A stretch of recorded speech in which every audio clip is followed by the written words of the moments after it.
Hello, ladies and gentlemen.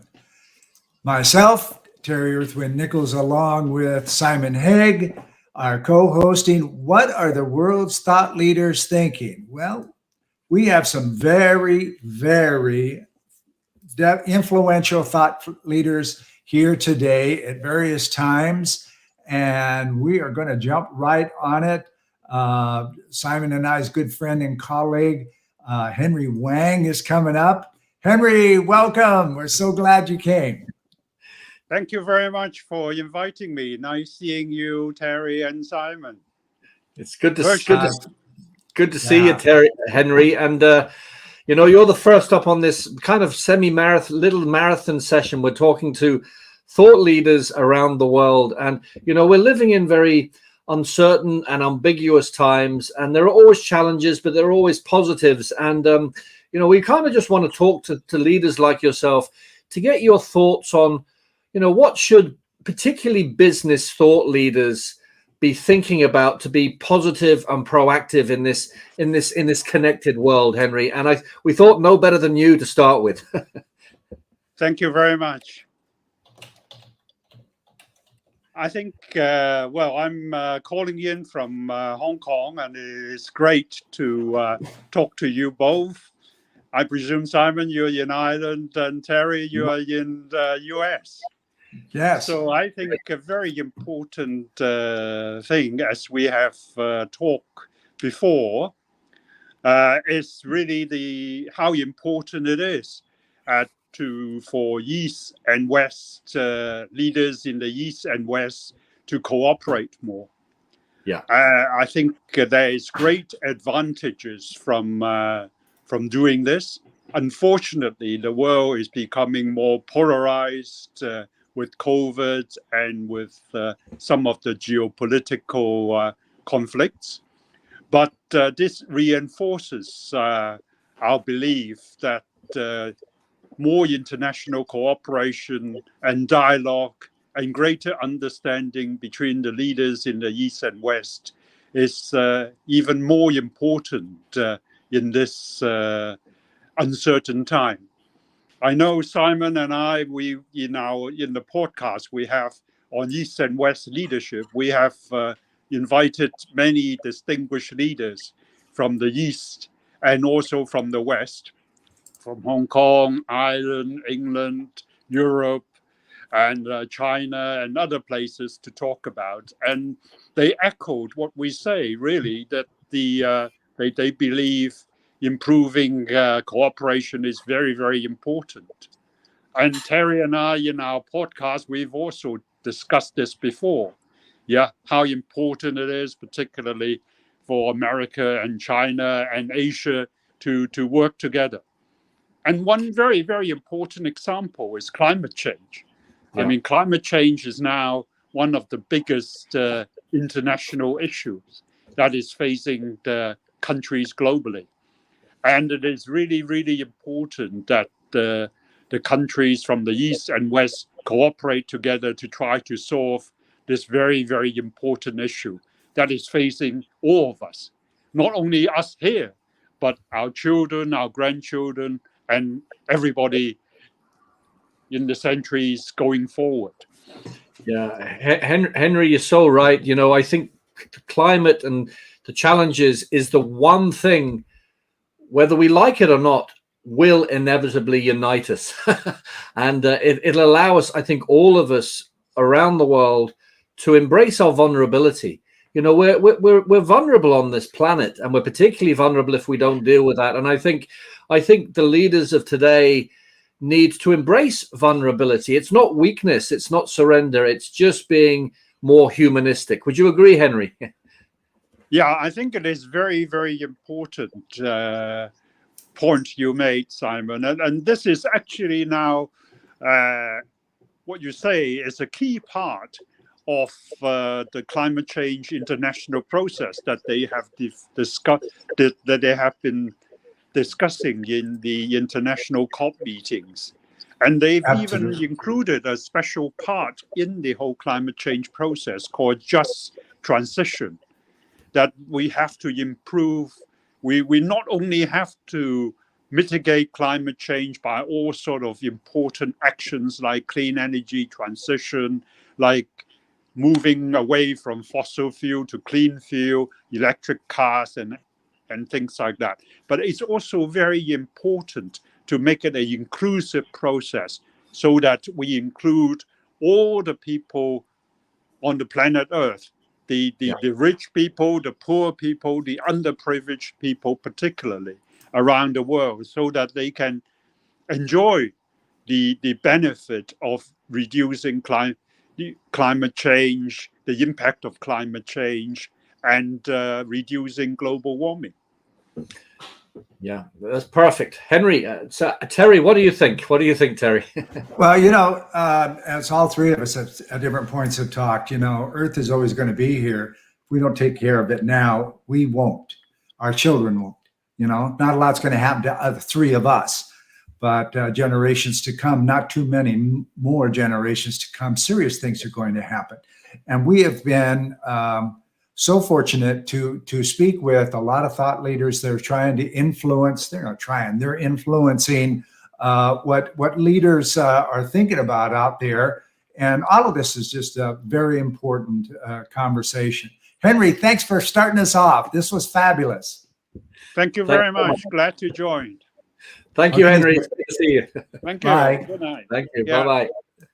Next up, we are out to Europe, and Nicole Hyman, I am so honored to meet you verbally. We've been connected on social media for quite some time, and thank you so much for being here. Well, thank you for having me. I'm delighted to be here. It's great to see you again, Terry, Nicole. Simon, great to see both of you. Yeah. And I know that you, when we last spoke, I think you were heading to Brazil. Did that happen? And you're back safely, obviously. I went to Ecuador. Yes. Oh, Ecuador. Yes. Ecuador. Okay. Yeah. Wow. And I'm Wow. back. So That sounds delightful. Yeah. So it's great to see. And so with in this kind of semi-marathon session, we're talking to a lot of global thought leaders. And, you know, you and I have discussed it. The world is in this volatility, uncertainty, ambiguity. And we thought that we owed it to the world to have different thought leaders basically to tell their truth, to sort of talk about what do you think leaders today should be getting out there? Do they need to be braver? Do they need to be really transformational? What do you think, Nicole? Yes. So what I believe and strongly believe is that we need more leaders at the top of organizations who invest in their own growth and walk a path of authenticity. And the reason that I believe this is a necessity and not a luxury is I have observed that when leaders are not authentic, when they are not connected to the essence of who they are, they have disconnected from parts of themselves. It can be the heart or disconnected from our essence because we've covered it up with a wall of protection not to be hurt out of past experiences. Now, when leaders are disconnected, they also see a disconnected world. And this is where it becomes worrying because our world is connected. We have an interconnected world. Yeah. And if I'm disconnected on the inside, I will see exactly that on the outside.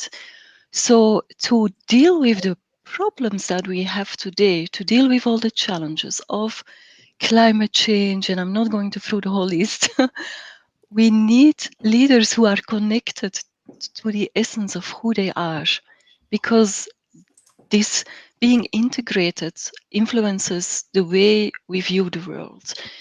And not only that, so there's this aspect of needing leaders who are connected.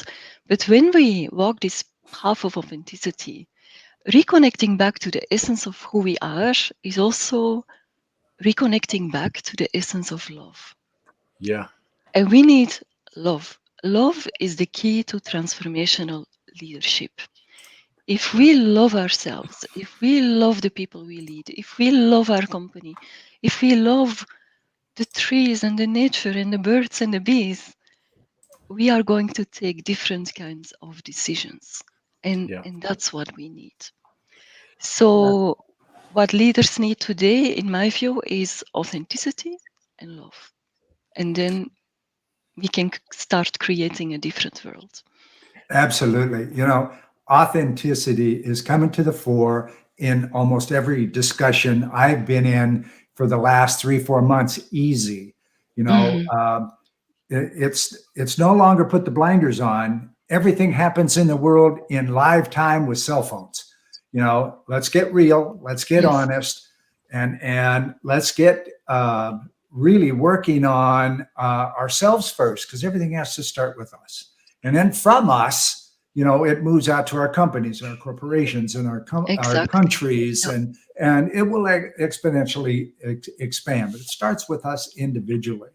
And those are all really good points. Really good points. I agree. And, I think you're so right. I mean, if we can't connect with ourselves as leaders, if we can't turn towards our own emotions with acceptance, how can we feasibly turn outwards and be helpful to others? And you're seeing more and more, I think, examples of mainly political leaders who are clearly disconnected from their own honesty. And they are of value to nobody. And so it's futile in the end. So and I think, as you said, but this takes courage, Nicole, I think, because it's much easier to go with the flow and go with ego and all these things. It also involves passion as well. I think but you have to have a passion for what you're doing. But as you said, you can only really have a passion if you truly believe yourself. If you're not truly connecting, how can you be truly passionate? So I think you're so right. It all starts with love and authenticity. And that doesn't mean weakness. It doesn't. It can act. For me, it actually should manifest in courage and strength, because it's pure. It's pure.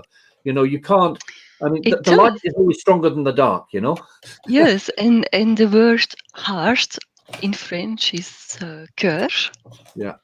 Which has relation to courage. Exactly. So there is nothing weak of leading from the heart. On the contrary. It's very, very strong. And because when we lead from the heart, we will also protect what we love. And that's where setting healthy boundaries comes in. And often this doesn't happen because the love is missing. Yeah, no, absolutely. And I see Dino there was saying that courage is the key. Embracing your own vulnerability equals courage. It doesn't equal weakness. So it's been great chatting, Nicole. I think you're spot on. Terry. How do I add to that? The thought equation that we can somehow just play the field like we've always done, the politics as usual, business as usual, that's ended. It's done. That paradigm has shifted. The workforce has shifted. They're not happy with what's going on, and they're not going back to work. They're going to become contractors. They're going to do other things, and massive wealth of talent and expertise is going away. So it's time for leadership to sit down with each other in the chief's executive board and say, we're going to make a move. It's time to get with where we're going instead of where we've been. And so thank you so much for being with us today. It was terrific to meet you in person, so to speak, anyway. And enjoy your day. I'm glad the Ecuador trip was doing. We got another guest coming who's just on her way back from Patagonia. Thank you so much. So that'll be interesting. Thank you, Nicole. Thank you. Bye-bye. Thank you. Bye-bye. Bye-bye. Bye. Now we're going to the Eastern USA to a dear friend of mine and colleague, Mr. Jim Kerr is on the line, indispensable. Jim, thanks for showing, man. Cheers, guys. He's got his coffee cup ready to rock. Yes, sir. Yes, sir. I knew I was going to have to share a cup of Joe with you all. So yes, absolutely. It's good to see you. No, we're having fun, and we've already spoken to a thought leader in Hong Kong, one in Europe, and now we're over in the States. So we've already mapped the world in 14 minutes. Excellent. Excellent. As only you two can do. Thank you so much. Jim, the key question here is, what are you hearing out there in the world of business as a global thought leader? And what are you hearing from your clients? Is what we've been talking about kind of coming to the fore, and somebody really having some earnest discussions around that? Well, I feel like, having listened in on the first two guests' point of view, I couldn't agree with each of them. They're great. For sure, we've got to start breaking down the boundaries, and leading with love and authenticity is critical, because if you don't, people aren't going to buy in and help you achieve your vision for the future. But I'll say this: I think winning businesses must be willing to tackle politics now, and I know that's sort of maybe an unpopular decision. I don't know, but I am really strongly recommending that. You take a quick look at the Edelman Trust Survey this year. Overwhelming majority of people that participated in the survey, something like 67%, felt that business people need to step up and take a position on these social issues. And, I'm beginning to write about that. I'm beginning to talk about that with clients. And I think people are starting to recognize that there's a void in leadership right now in general. And business leaders need to be willing to, like I say, tackle the tough stuff. That's music to my ears, Jim. It's funny, I'm no expert on politics, but I've been thinking increasingly over the years, almost, why do we need politicians? If they're not serving us in an inclusive, constructive, innovative, compassionate way, what purpose are they serving? And I've often thought about, business leaders, I think it's increasingly difficult for business leaders to be disconnected from their stakeholders, to be disconnected from their communities, to be disconnected from their customers, because we have these things like online surveys, and people just avoid businesses if they don't like it. And so I think you're spot on. I think there's a role more for business in relation to politics. Let's hope this unfolds. I agree with that. I fully agree with that. I have very close friends that are politicians that represent the less than 1% of politicians who are really there to be there for the people. They're not there for the next re-election.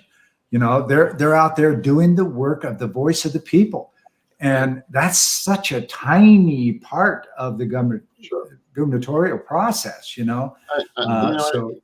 It happens in kind of interesting ways. I mean, if you look at what's going on in Russia and Ukraine right now, and you think about what happened with really a diverse set of businesses, McDonald's, BP, Harley Davidson, Amazon, Baker's Bot, Deloitte, Starbucks, 3M, they all pulled out of Russia.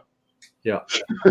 So the leaders in those companies are actually demonstrating, taking steps, trying to show that, hey, look, we have a point of view here, and we'll take our business elsewhere. And to me, that's critical. That's how we drive the change that your guests were talking about. Yeah, I think you're spot on. And they're leading, and leadership is about creating the bridge to the future and then allowing other people to cross. But to do that, you need to be compassionate, you need to be committed, and you need to be courageous as well. And I think what you said, there's courage. So you're spot on. You're spot on. Yeah, well said, my friend. Thanks for stopping in with us. Loved it. I knew I would. We've talked before. We've been on each other's podcasts, etc. So thanks again, Jim, for hopping in with us. See you, Jim. Thank you. Bye. All right, bye-bye. All right, we have our first group of 300 million people. Just kidding, everybody. We have 20 plus wonderful thought leaders that are being with us and taking time out of their world to be in our world to talk to you, ladies and gentlemen, in your world. And so I'm very honored to bring in an internationally known thought leader, killer author, and great speaker, and Sally Helgerson. Sally, it's wonderful to see you face to face, if not live. Welcome, and we're excited to have you here.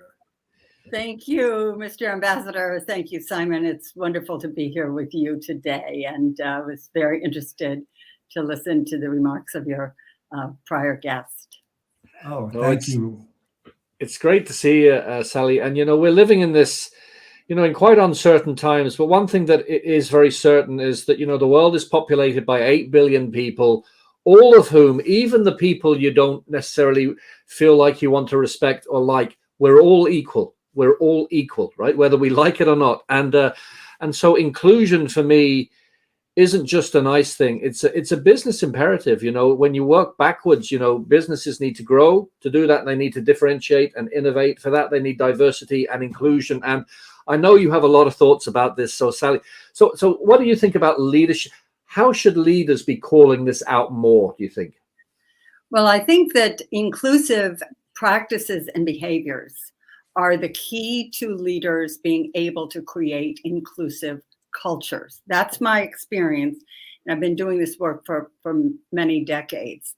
I think there's been too much focus on a kind of hunt for, you know, what are our unconscious biases, rather than looking at how can we act in ways that demonstrate inclusion? How can we as a leader create a meeting in which we're including people who might not necessarily be on the radar screen, giving them a chance to learn live, speaking last rather than trying to speak first, and letting people letting things unfold. And I think that as far as stepping up on issues that are often addressed in the political realm, issues, you know, related to climate change, et cetera, that business has a great opportunity in looking at their own people and have not necessarily learned how to unleash the power and the thought leadership, especially of the younger people that they have. That there's a kind of fear of letting them, you know, that they'll run wild, or that things will happen that, you know, will not be manageable, and that crises will occur. And, you know, of course, those are perhaps inevitable outcomes, but they're not the main outcome. The main outcome is how can organizations really find a way to harness this power of the people within them to identify and address social and talent and environmental issues. There's a great reservoir of ideas and talent. No, you're spot on, and what you're spot on, because my observation in my much smaller time involved in inclusion activities is that there's been so much focus on almost control and monitoring rather than unleashing, as you're kind of saying. And as I said, you know, for organizations to grow, they need to differentiate and innovate, and you're not going to do that by controlling, monitoring, measuring. They can contribute, but if you don't unleash something, you're putting a lid on it. So I think that positive spin is so important, Sally. And we interviewed Henry Wang from Hong Kong, who's a good friend of mine. I've known him for years now, and he and I have a podcast about how to thought leaders from the West and East collaborate to unleash thoughts and processes. And we need more of this. Terry. Yeah, absolutely. I think this is spot on, and you know, this is just the beginning, ladies and gentlemen, of this reservoir of wealth of knowledge that's coming in from various places around the world, from these wonderful thought leaders. Sally, you recently spoke on an event, and I'm trying to bring it up what it was, but I thought it was very relevant about what today, and I just had a senior moment, so I'm going to let it go by. That happens. That happens. It does. I'm well aware of it. Was it the Thinkers 50 Hall of Fame broadcast? Yes. Yeah. Your recording there was terrific. If you could kind of highlight that a little bit, I thought it was fantastic. Well, it really relates to the conversation that we're having right now. I have been, and I was pleased to see that your former guest brought this up, but I have been following the Ukraine-Russia crisis as it has unfolded since February 24th very closely. And there are many reasons for that. But one of the reasons for that is I believe that this war is teaching us the most obvious and best lessons we have ever or will ever perhaps get in the power of inclusive leadership that lets people make decisions on the ground and on the front lines, and the obsolescence of a leadership model that tries to make all the decisions at the top, emphasize command and control, and treat people as negligible. And we're seeing that play out. And we are seeing a country that on paper looked dramatically less powerful than its adversary for many, many reasons, which is why people got this wrong. But because of that, that has been this sort of inclusive leadership model employing, 80-year-old villagers in Western Ukraine to make chain armor for the troops. Everybody is involved. Everybody's contributing. And there is practically no ability to control it. No command and control there. And so I think that we will be studying lessons from this war for the next 50 years. Because they are teaching us about how much power there is when we have the capacity to unleash the participation of everybody and listen to their ideas and let them take the lead on what they want to do. You're spot on. You're spot on. And, to kind of paraphrase our good friend Marshall Goldsmith, he talks about to be successful in tomorrow's world, and we're in tomorrow's world. And the last thing he says, leaders need to be facilitators rather than experts. And my spin on that is, referring to what you were just saying, leaders need to be facilitators and not dictators. Dictatorship is not leadership. It's not leadership, because leaders need to build that bridge for others to walk across. And that's what Yeah, I was going to go down that road. I'm a retired Navy man, and command and control. It is quite necessary in a wartime situation when bullets are flying. Command and control. Somebody has to say, "Okay, you go there. You go there. Don't ask. Go," and do those kinds of things. And what I've enjoyed watching in Ukraine and the other Eastern European countries are going, okay, take care of this, but all right, let's all get together, make some decisions about how we can help and where we're going with that. And you see these wonderful photographs of like Simon was saying, anybody that can participate in the war in Ukraine is doing it. Old veterans are coming back up and saying, okay, put the gun up for me, I'll shoot it. That is love of country and pride in self. And the teachings from that are magnificent, and they can be placed into anywhere in the world. Venezuela's got issues, various Central American countries. America's got some political issues right now. We're all in it, and as I've taught many times, when the storm is really at its worst is just before it's over. And so I got to believe this is the worst so that it's going to be over. And that's where we're going with that. And that's what I try to teach as well. Sally? Well, I agree with you. I wasn't, saying you can't have command and control in a military unit. I've done a lot of work in the military, and I recognize the importance of that. But what we're seeing there is the command and control is at a very tactical level. Whereas with Russia, it's all, going way up the chain of command. Everybody's terrified to make a decision, understandably. So that's kind of what I meant. I was looking at command and control, tactical, as opposed to big scale, every decision made from the top, which obviously doesn't work. But yeah, I do, I'm a big follower. There's a Major General retired in Australia, Nick Ryan. And every morning I make my coffee and I check his Twitter feed, because his analysis of how this is unfolded, along with General Hertling and General Hodges and a number of other people, has just been magnificent. And they're looking at it from a real command point of view. And it's just, I'm excited about it, because I think that, you know, Simon, you said tomorrow's world to me started this year. Yeah, it did. Conflict. This is a first order change. And I believe that the ramifications for how we do things in any kind of organization, it is going to be transformed by this over time, at a time, as you say, Ambassador, that, you know, it's very, very challenging right now. You're looking at the U.S., looking at Latin America, looking at UK. Hello, we've got, you know, some real challenges here. But it is exciting to see Eastern Europe stepping up in the way they have, with the strong, clear. Sorry that it has to be a crisis to make people move, but that's usually what happens. You can write a book of Hoyle on those types of situations.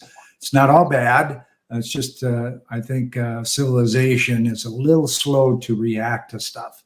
Well, let's just watch them a little longer and let's not get involved yet. And then all of a sudden they get attacked. They go, oh no, you know, it's reactive to it. And I think from what I'm seeing on Twitter and different social media, the millennials and different young people are going, no, we're not doing this. Okay. You old folks, get this together. We're going to vote you out. Yeah, I was going to be gone. Iran is the best example of that right now. I mean, it's very generational, as opposed to Ukraine, where it's absolute solidarity across borders. But in Iran, I mean, I read the other day that 40% of people in Iran are under 24. And they are, like many countries in the world now, being led by a virtual gerontocracy. And they're going, absolutely not. You're not ruining our lives anymore. And the bravery is quite something. And again, the solidarity among younger people. And I think that is that the notion of solidarity, which is kind of a retro notion, is really important here, because what leaders can understand, they can benefit from unleashing the power of solidarity within their organizations. I've been writing about inclusion for now 30 years. And people often say, well, what is an inclusive culture? You can tell an inclusive culture very easily. It's where people talk about we, they talk about we rather than they. If people talk about the organization as we, it's inclusive. If they say, well, they are doing this, it's not. It's not the problem with the person who's the culture. Sally Helgerson, thank you so much for being here. I wish we could draw this out, but I'm stacking up guests. So we get to talk to and hear for some more people around the world. This is fantastic. Nice to meet you, at least on camera. And have a great day. Thanks again for coming.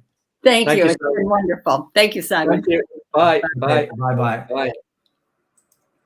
Now we're going to take a little tour of Washington, D.C. and some interesting takes on leadership. My good colleague and friend, Mahan Tavakoli. Mahan, welcome, my friend. How are you doing? Terry, I'm doing really well. Great to be with you, my friend. And Simon, great to be with you as well. Great to see you. From beautiful Washington, D.C., where it's been raining for 4 or 5 days. So I think it's more like London than Washington, D.C., but it is beautiful Washington, D.C. Happy to be here. Wow. Well, no, that's cool. It's nice to meet you, Maham. I'm actually based in Dublin, Ireland, where you think it should be raining, but it's actually, I'm looking at it's pure blue sky. So the world is flipped on its axis. Simon, whether it's Dublin or London or Seattle, we get more rain actually in Washington, D.C. than all of those places that get a bad rap for being cloudy. So Wow. I'm happy to be here with you too. Yeah, it's great to be here. Good, And good, good. I've seen you on LinkedIn, but we haven't spoken. But Terry, maybe just introduce us to Mahan, and we can get into the chat.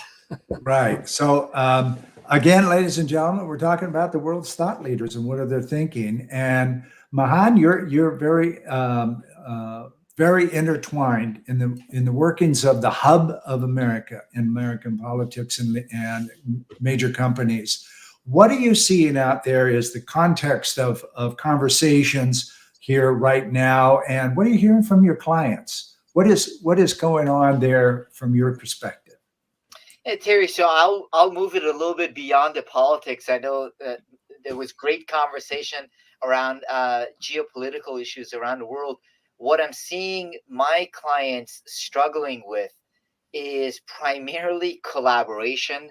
Now that in many cases they've gone back to the office, there's an element of hybrid work, but getting people to collaborate, thinking about the systems, how they approach meetings, how they reestablish rituals to help people connect is a huge issue.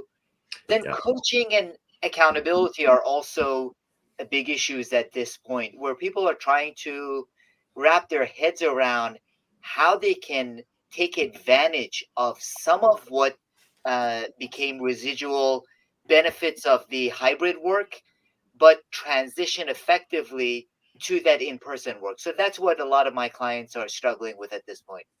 Yeah, and it's interesting, Mahan, because I actually spend a lot of time in this space, training and coaching around how do people in organizations adapt to this new world. So I often say we went to bed in 2019, we think we're in 2022, but we're actually in 2030, because so much has accelerated. There'll be hundreds of books written about how this has changed the way we communicate, connect, delegate, all of these things. And there's no single answer, is there, Mahan? I think it depends on the frequency of the organization, the capacity, the capability, the willingness, the open-mindedness, all of those things. What do you think? Does it depend on so many factors?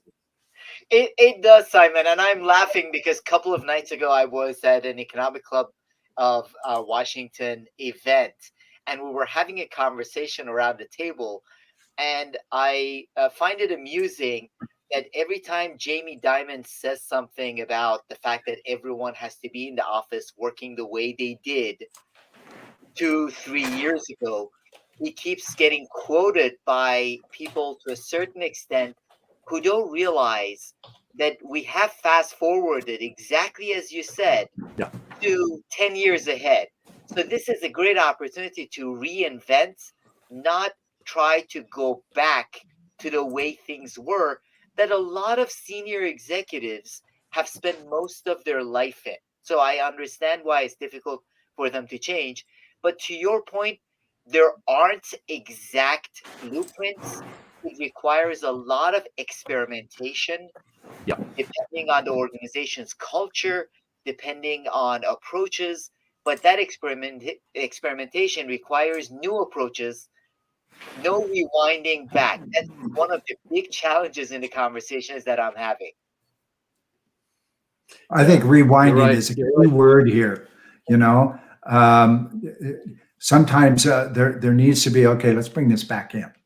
Okay, it's just floating out here, and it's not even landing anywhere, so we can move forward. Let's bring this back in. Let's rewind this thing and really take a look at it from a deeper perspective. What it's going to do for us, our company, and our customers going forward. So great stuff, man.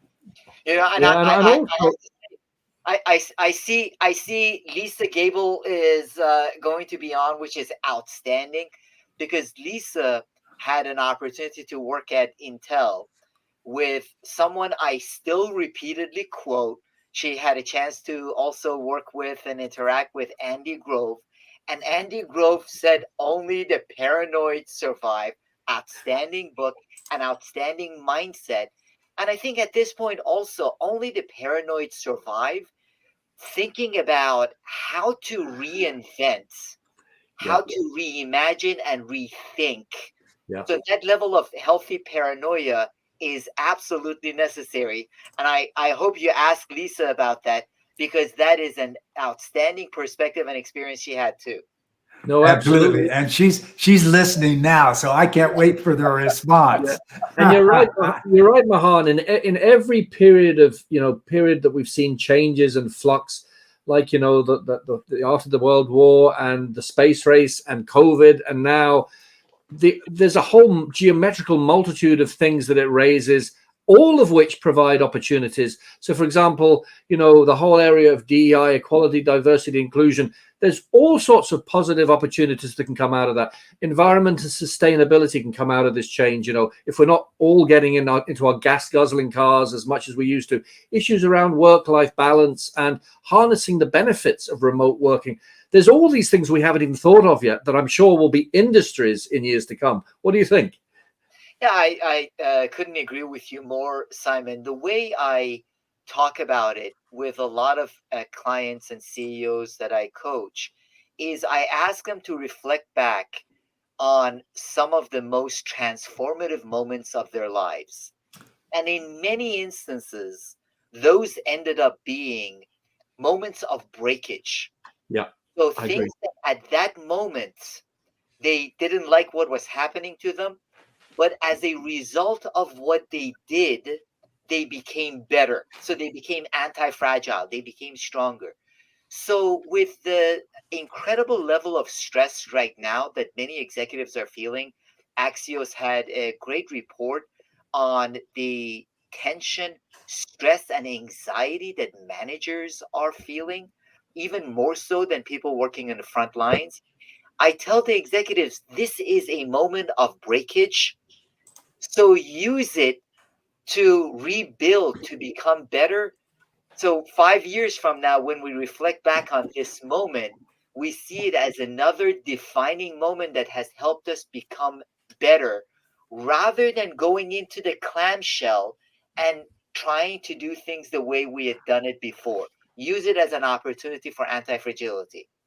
Yeah, I often say freedom is the other side of fear, but you can only kind of what you're saying, Maha. There's opportunity in everything, but it takes courage. It takes self and situational awareness. And yes, there are stressful times now, but there's real grounds for optimism and encouragement, I think, as well. But we'll have that chat later as well. Yes, we will. Mahan, thanks for stopping in. I knew it was going to be fabulous. And I know Lisa's can't wait to hop on here. So we're going to bring her on now. And like I say, thank you again for stopping in. This was fabulous. Great being with you, Terry, and great meeting you, and you, Simon. Thank you. Take care. Bye. Bye for now. Bye-bye. Speaking of Lisa Gable, hello, Madam Ambassador. I can't wait to hear the status from Patagonia. I hear you just got back from the South. We had a guest on earlier who just got back from Ecuador. So we're just kind of transatlantic, North and South hemispheres. This is kind of interesting. Welcome. It's so nice to have you here. Well, thanks for having me. It is a great way to be back from a wonderful trip of hiking and really seeing the elements and God's beauty. So I appreciate having a chance to talk with you all today. Yeah, no, it's great to see you, Lisa. And we're having a chat with thought leaders across the world. We've spoken to people in China and Europe and the States, and we'll be talking to people in other places. And the world is in a kind of a period of change and ambiguity and volatility. But opportunity always comes out of this. And what drove us to have this event today was that I think thought leaders like yourself, we owe it to share what we're thinking to the world from a positive, encouraging, optimistic perspective in terms of what business should be doing and leaders should be doing. What messages, if anything, would you like to put out there, Lisa? Well, it was really interesting to listen to your last couple of guests and my friend Mahan, because we are at that critical inflection point, partially because we have so much moving in the geopolitical space with China and Russia taking more aggressive action, and people waking up to the fact that we do indeed have people who don't believe in the systems of democracy and government that the free world embraced over the last 30 years. But secondarily, we're in October, and October is always filled with surprises. And so I think many of us are sort of hunkering down and saying, well, what surprise will happen this October? What's going to be that moment that we all have to deal with? Therefore, the message is, and will continue to be, we have to keep moving forward. This is only a very short period in the timeline of our lives. And what we've seen throughout history is that forward movement, that small progression, that continuation of putting one foot in front of the other is what we can do in order to see positive results and ensure that things go in the direction we want them to go in. Perfect. It sums it up perfectly. Terry. Well, from an international perspective and your movements around the Atlantic and your travels really kind of comes around from your book. I think it plays well with what you. For those of you who don't know about our book, let's hawk it right now because it's valid and it's really. On time right now. I think it's really hit its timing. Can you expand on that? Some of the thoughts of you, just the basic thoughts of where you're coming from there. Well, the number one point I make is that you have to visualize the future. What do you want the world to look like? And so ignore the things that are going around you because they are distractions. And instead, if you could wave your magic wand, how would you want the world to look? And then you can evaluate what you've done in the past, what you're currently doing, and start ranking and rating what you need to do to move forward towards that perfect future. Mahan quoted Andy Grove, and I quote him repeatedly in the book because one of the things he focused on while I was at Intel is job one. You can't do everything. And right now we are in survival mode. So what's the number one thing you can focus on in order to achieve that perfect future? Fabulous. Spot on. Simon?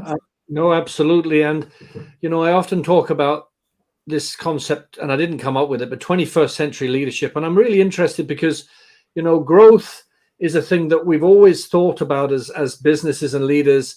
But I think my sense is that the younger generations, Lisa, are looking at growth in different perspectives. We hear about the circular economy and donut economy, and my daughters are in their early 20s, and they're much more concerned about the environment and social inclusion and all these things. How are you optimistic that the slant that the people that are younger than us will take in terms of changing the world and viewing the world? Are you optimistic? I'm always optimistic because I believe in the power of people. And the reality is they are identifying things that we have not focused on in the past and are very important items for us to include in our future vision. However, I would also say that right now they're facing the realities of life. And now that I'm older and I'm a mom of a 24-year-old also, and also I've employed and managed a lot of people, is I'm starting to recognize the benefit of the wise words I was told by my bosses throughout my life. And yet at the same time, I never understood the value of what they were trying to tell me until I'd lived the experience. And so this may be, COVID has provided them with a devastating global situation, which we are all coming out of. And we have to be able to balance aspirational goals against the realities of what we face each day. And I think that's the hard lesson that this generation is learning right now. They are. I think they're getting a speed lesson in that reality. I think, I think for my generation, I grew up born in the 60s and grew up in the 70s, 80s and 90s. In my part of the world in Europe, I was privileged. I hadn't experienced a pandemic or a war in Western Europe or any of these other things. And looking back, it was easy to take that sense of certainty for granted. And I think one of the benefits for my daughters is that the downside is it's a bit of a call, an awakening, the fact that these negative things are happening closer to home. But I think it's making them more realistic and less deluded, maybe, Lisa, what you were saying there. One of the things I write a lot about, and I do believe strongly in, is that it's one bite of the day. And what I mean by that is that we need to move over. I actually think some of the depression and the anxiety is that our goals were too aspirational. We made them too difficult to be successful. And so anything we can do to help guide young people into taking one bite of the day, what's the one thing you need to accomplish today? And by doing so, celebrate it. Even if you only make a friend friend of mine today pointed out 1% of progress, 1%. That's it. Yeah. Take a moment to celebrate each point of progression, because that's truly the only way we'll move forward. And what it does is it empowers you. All of a sudden, it gives you that energy. When you make things too big and too hard and too big to fail, it's hard to feel positive, but take advantage of each thing you can do. Absolutely. This is the toughest part of my job today, and that is stop somebody talking who should be keep on moving, because the queue is full and we have some more wonderful guests. And I am just flattered and thankful that you made it on, Lisa. Thank you so much. Thank you so much. Thank you. Bye-bye. Bye-bye. Now we're going to go across the Atlantic yet again. We're going to talk to Mr. Mike Stevenson here, which I think is a friend and colleague of yours. Yeah, I know Mike very well, and we'll have some fun. I can guarantee, audience, you'll have fun when Mike joins. He's not on yet, so we're going to go to our other guest out on the West Coast, or towards the west of the U.S., Dr. Diane Hamilton, and this will be wonderful as well. Diane, good to see you.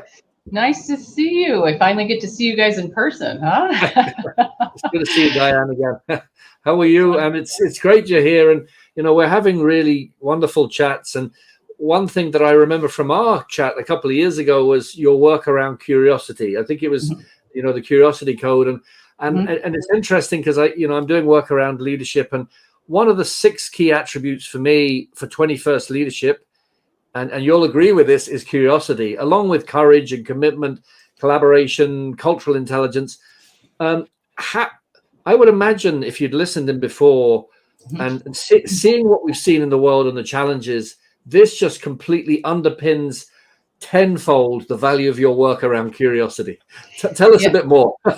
Well, it's so interesting because in addition to all my research in curiosity and perception, I still teach at a bunch of different universities, and I still have my radio show and do all these other interviews of CHROs and things.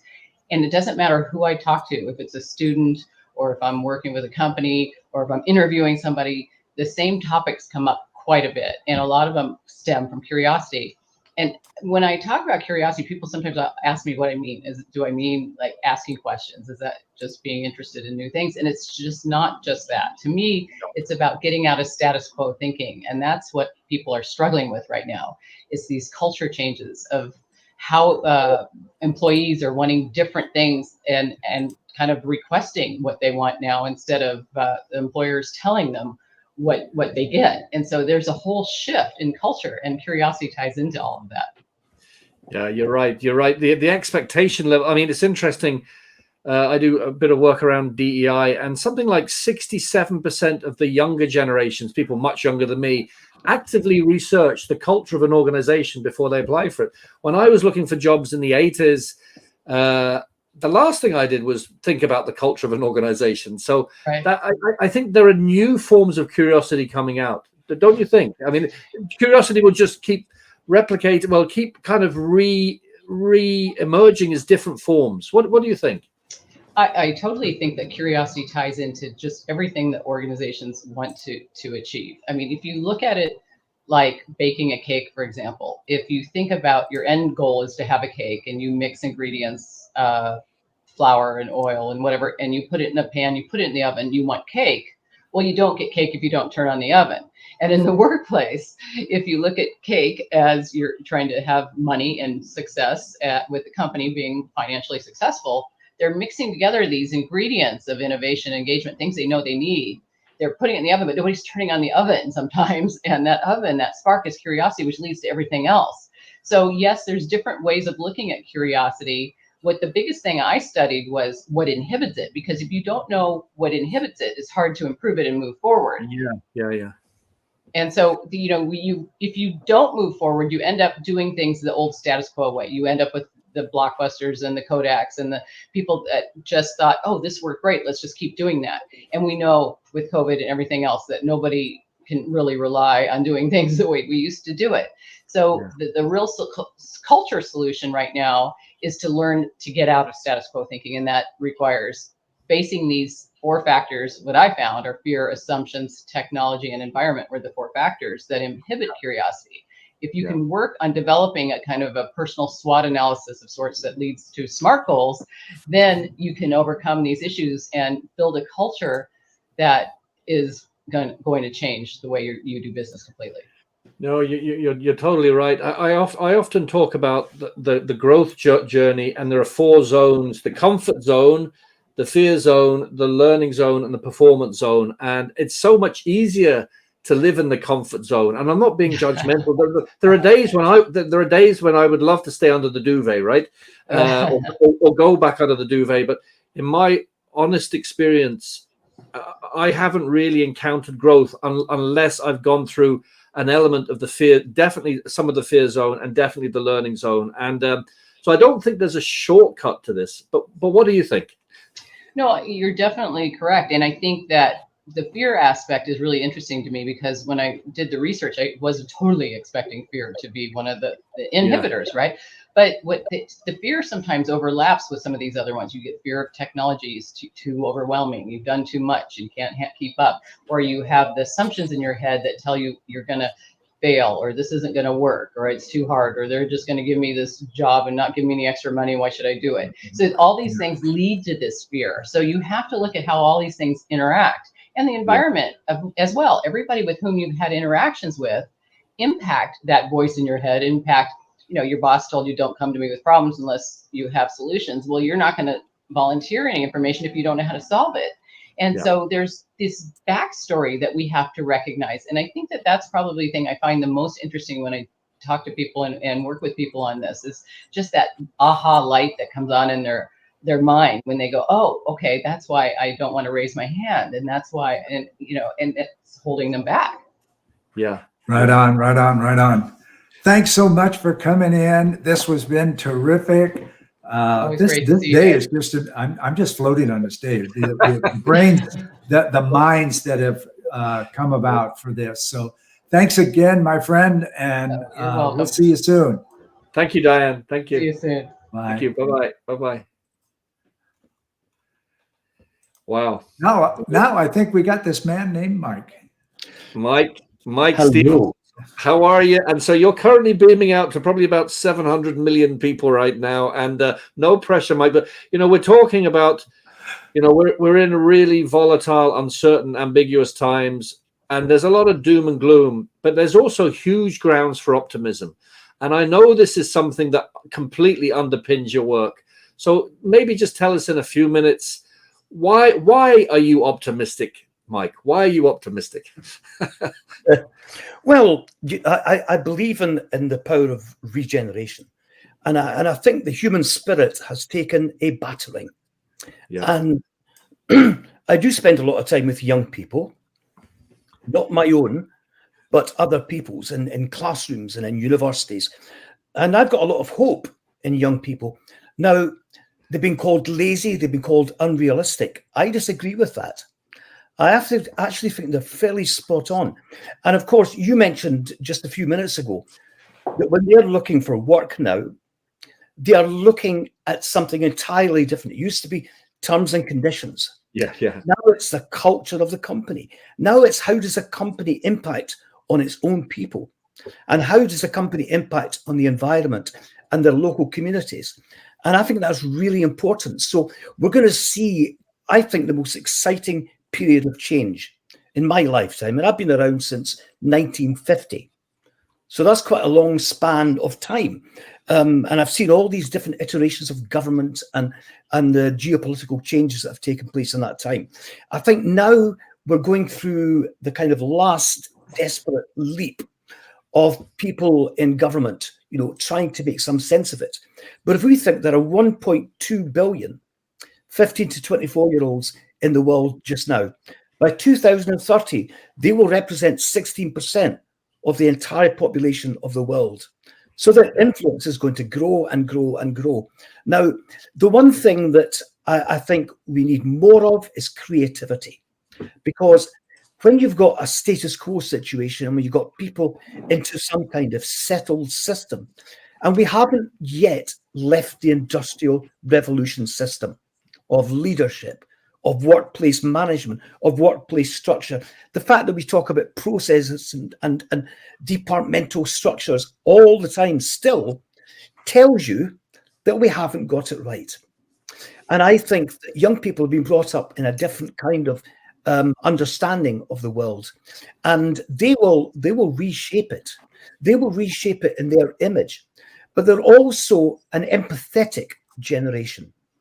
And I would say, if you look around the world just now, you know, we've got pretty poor leadership across the world at the moment, and that is telling, because great leaders become known as great leaders. I mean, you know, we've got so few that we can probably rattle off a number of people that we consider to be great leaders.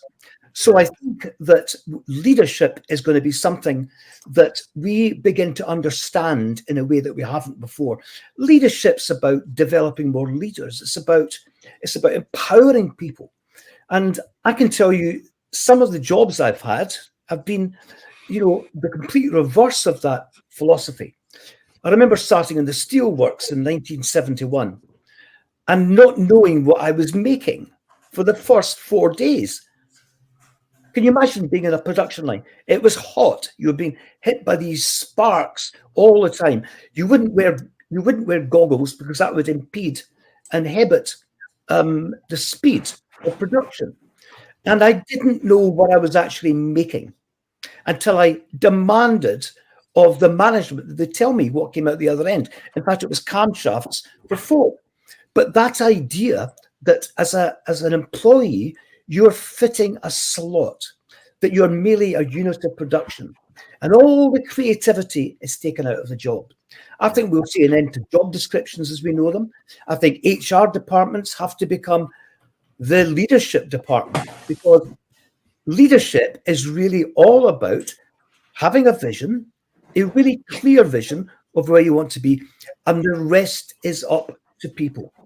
You know, you're spot on, Mike. And, you know, without wishing to get into politics, but the example of what happened today at the new British UK Prime Minister's, you know, first speech ever, maybe it could be the only speech ever, but anyway, that's not, I'm just putting that out there. But did you notice the Greenpeace protesters, two young, very courageous, very compassionate, very passionate, very visionary, and young people were prepared to put it out there, and they were leaders in their own way, you know. Yeah.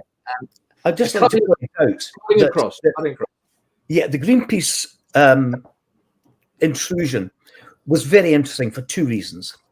One, that they managed to get in, and like delegates, and they had badges. I don't know how they managed to do that.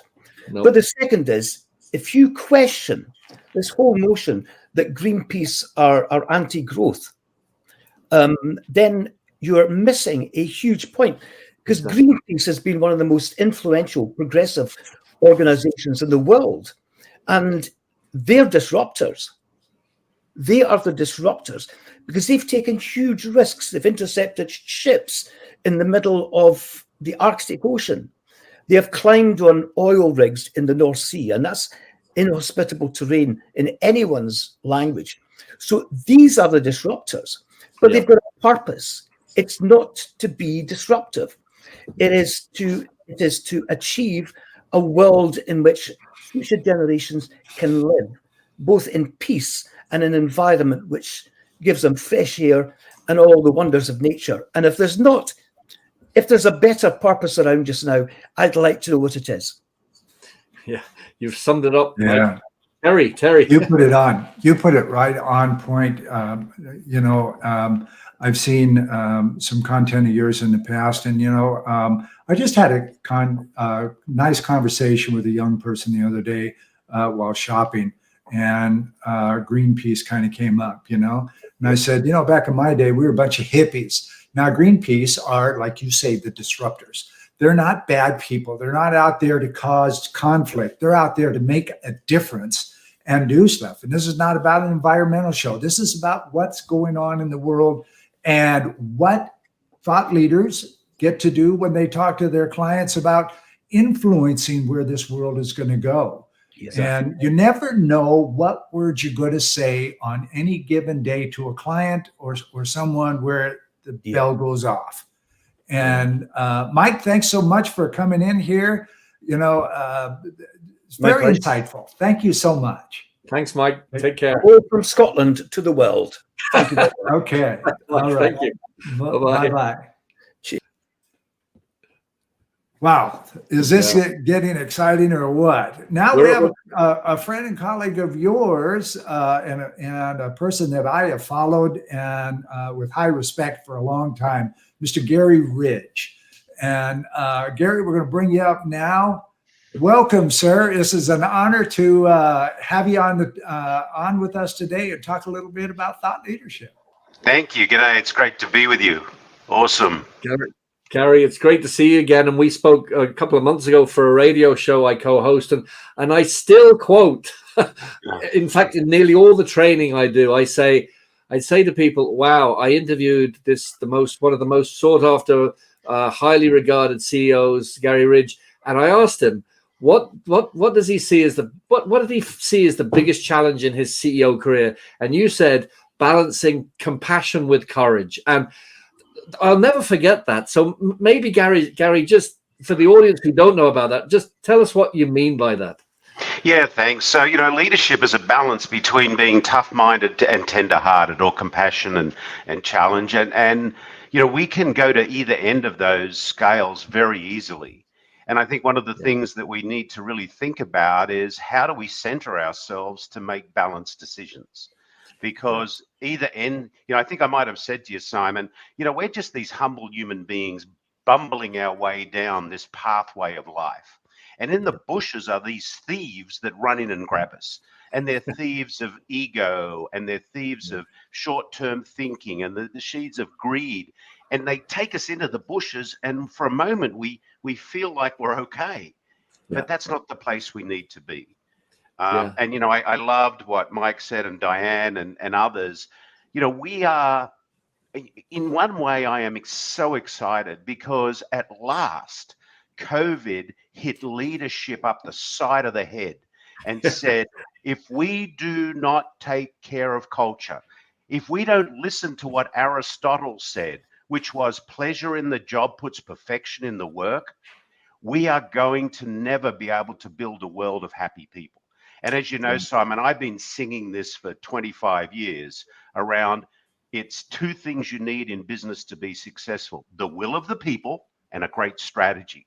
And what most short-term thinkers were doing were thinking about strategy and execution tomorrow.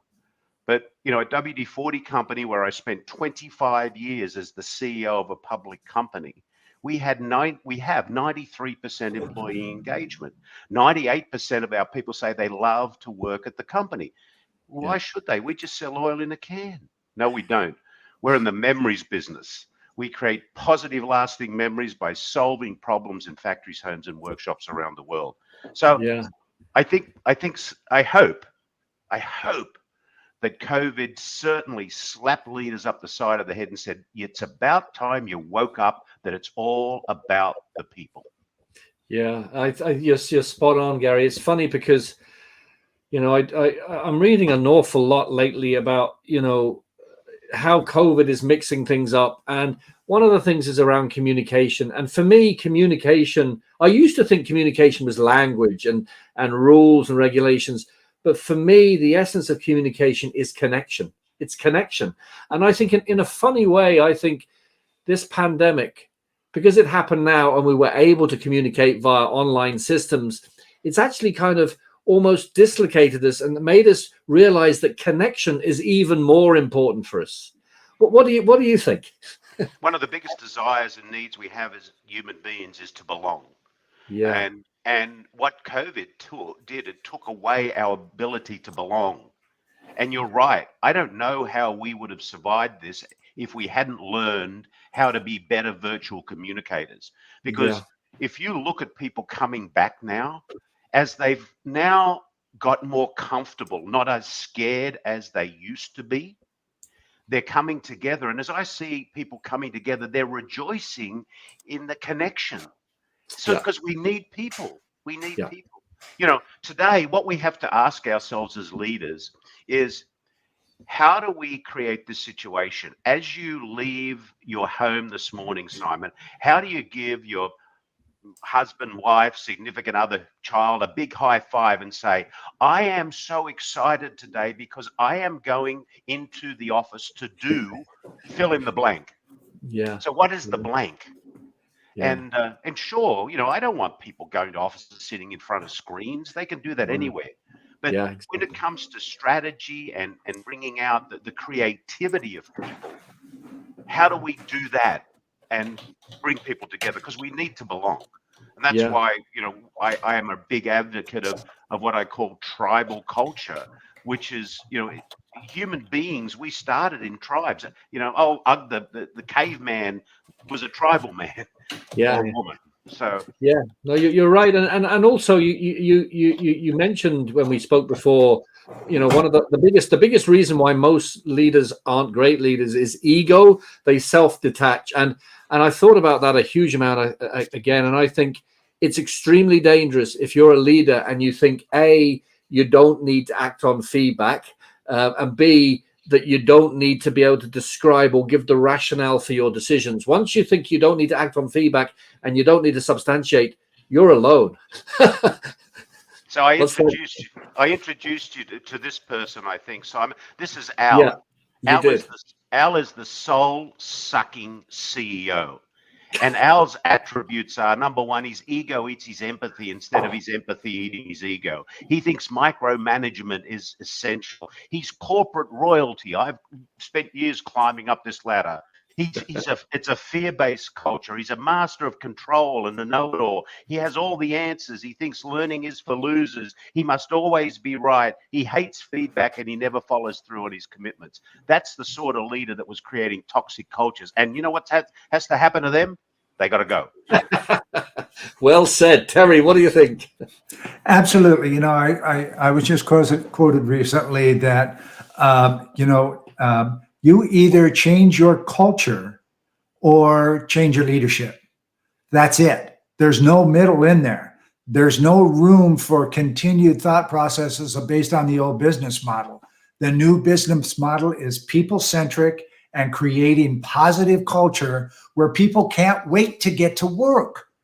Okay. And can't wait means work from home, in the office, on the street, making speeches, wherever work is. They can't wait to do it because they are part of something special, you know, and that reflects directly on your brand marketing and your brand consulting services, Gary, when you reflect on the amazing rate that you had for employee participation. It's fabulous. Yeah, absolutely. It's all about the people. It's all about the people. Yeah, man. Well, Gary, thank you so much. Nice to meet you on video, at least. And thanks again for stopping in with us. Thank you, Gary. Cheers. See you. Thank you. Bye. Bye-bye. We have more Barrett coming, and this is another interesting conversation, ladies and gentlemen. Did we say we were going to deliver some interesting thoughts? Yes, we have, and we're not done. Hello, Morag. It's a delight to have you, the Sky team, around. Hey, Terry. Hi, Simon. How are you both? Good to see you. Good to see you. And, you know, we're blown away, really. We've had everybody who said they were going to be here have been here, and we've had Gary Ridge from Australia. We've had Henry Wang from Hong Kong. We've had Nicole Hyman from Europe. We've had a number of people from the States. And what we're talking about is, you know, we're living in really uncertain times. And I know your new book, You, Me, We, has just come out. There you go. And I've ordered it. And you're talking about that we all need a friend. We all need a friend at work. We all need a friend everywhere. And for me, leadership is about supporting others. But maybe tell us a little bit about the book and what role does the leaders play in being people's friends? Well, you heard it from Gary when he was talking about the tribe at WD-40 company. And in fact, I featured him and he kindly endorsed the book. And he said it so succinctly, it's all about the people. Yeah. And Linda Vetras Nichols in the comments was commented earlier on that emotions are connected to the stories, which are connected to the emotions that we're feeling. And for me, both of those, the emotions and the stories we're telling ourselves, are absolutely connected to the health of our relationships, both at work and at home. And as we all know, the pandemic did a doozy on our professional networks, our sense of belonging or lack thereof. And in our research for You, Me, We, why we all need a friend at work and how to show up as one, we were heartbroken to read that more than 20% of leaders at all levels in organizations said they had no friends at work. Yeah. Not one. Yeah. And think about it. I mean, that's bad enough on a good day when things are going well. But when the proverbial's hitting the fan, when the project is missing a milestone, when you've just received bad news, or heaven help us, you've just found yourself on the job market, to find yourself without anybody who's got your back, that's the gap we're trying to close. You know, it's really interesting because, you know, I've been in that position. I've been a CEO of a company, an American company in Australia. And looking back, I don't mind saying it was a pretty lonely time because, you know, the board above you are watching everything. Some of the people below you want your job. And I actually don't remember having a friend, you know, and then when it comes to an end for whatever reason, it can be quite traumatic for people, you know. And why do you think? I haven't even thought of this question ever before, but how do we get to this place? How did organizations get to a place where the leaders don't have friends? Why do you think? I know why it happened early in my career, because I kept getting told that old cliche of it's not personal, it's just business. And that's BS. It doesn't matter if you're a solopreneur on a big multi-international company with 50,000 employees, all business is personal. And I see it in the work that I'm doing with leaders. I'm here in New York at the moment. I'm going on to meet with my client afterwards. The internal politics silos and turf wars that don't just slow down company success, it slows down team success, and ultimately, left unchecked, damages individual leadership reputations. Yeah. And so with You, Me, We, I'll hold it up again because it'd be rude not to. Yeah, that's good. We're taking that Gallup question. So for those who've studied engagement data, and Gary touched on this, one of the 12 questions that Gallup has been asking for 20 years is, do I have a best friend at work? And they get the greatest pushback on it. But I'm pushing back on it too, because I believe that that is the wrong question. It's passive. It allows me to sit back and go, no, I don't have a best friend at work because Simon got the promotion I should have got, or Terry's team got to do the glamorous project I wanted to do. The question is, am I a friend at work? And not as a doormat, just a yes person. So in order to have a friend, if we want to build a culture of belonging, engagement, where people can thrive, don't wait for the mysterious they. What we're sharing in You, Me, We is, how do I own it? How do I own how I feel at work? Going back to Linda's question, how do I own how others who are working with and for me feel at work? And then I can be intentional about how I show up, whether it's the more directive, chatty Morag or the more quiet, reflective Morag. Yeah, I think that's really powerful. Don't expect others to. Everything is two-way, you know. I think that's so important. Terry, what do you think? You're sitting. I can tell Terry is being very reflective there. So yes, I'm just chomping at the bit, ready for you know, my part of it. You know, my wife and I, we have a global company. We have clients and friends, dear friends, like my pal here, Simon, all over the world. And that makes us lonely. We've got to go out and hitchhike to get people to stop by, or, you know, we, you know, try to figure out a way to speak near them or something so that we can meet in person. And that's not all bad, but it's the emotional tie that creates a friendship. So the three of us could be department heads or whatever in a single corporation and be nowhere close beyond 3 different continents, and yet be very good friends and somebody that we can talk to for that personal moment, because we're all persons, you know, we're all people. And just because we sit at the top seat doesn't mean we're less human. Okay. Some of the best leader, I think it was Epictetus that said, you know, always try to strive to be humble, because you draw in more what am I trying to say here? You draw in more information, you know, and that's all valid. And frankly, Linda and I can't wait to get Morag's book. But So, I mean, that's another story. You nailed it with the technology has both been a help and a hindrance because it's allowed us to connect globally. And thank goodness when I was working out of my kitchen table from home. However, when the only time I see you is when you start with, what are you doing? Where's the project? What are you doing? Task. And we don't slow down to ask, how are you doing? That's where I can be sitting at home. This goes back to Linda's comment, knowing that I feel overwhelmed, but I haven't been given an opportunity to share it and ask for help.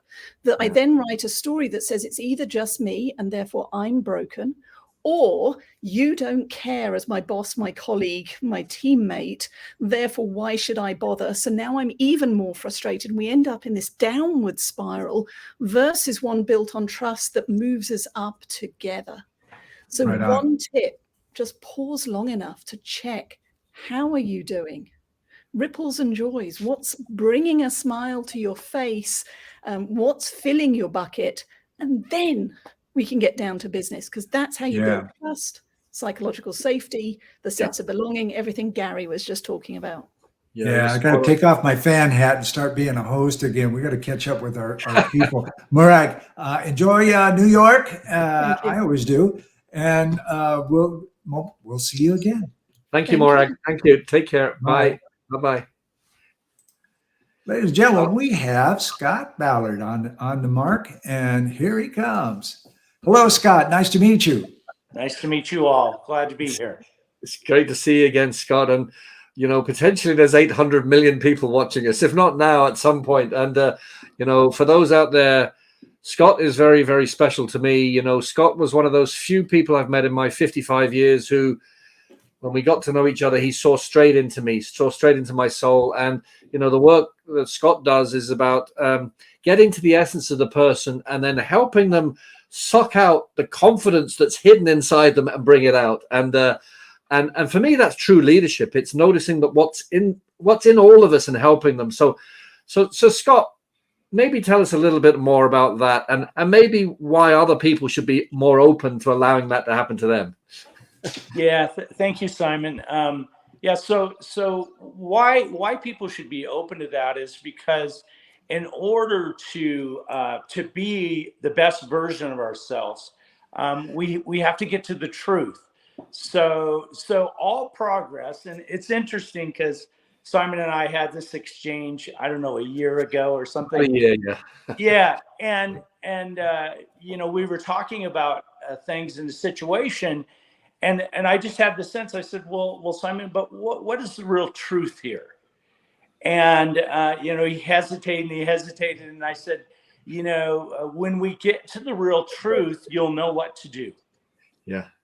Right. And so what it comes down to is I've worked for years around courage that leads to confidence. But here's the new insight, Simon, and you were part of this process for me and for the people we work with. What we need to really find out and help people with is to discover the lies that are holding them back from being the best version of themselves. Exchange the lie for the truth of who you really are, and the person that's going to be the thought leader in the world, in your company, in your family, wherever, in relationship. Yeah. But so many of us are ruled unknowingly by the lie, like I'm embarrassed by that, or I have fear around that, or I'm uncertain around that, or my professor said that, in my case, my professor said I was stupid and I would never be anything. Yeah. Well, and culturally, I wore that for a long time, and finally I had to identify that's not true. And I had to exchange it for the truth of my true identity is to fiercely encourage people to be the best version of themselves. It's so interesting because, in the last year since we had that chat, and by the way, audience, it's not just me and Scott talking to each other. We're talking to everybody. but it's interesting because 95+% of the negative things we hear are in our head. Neuroscience has kind of demonstrated that.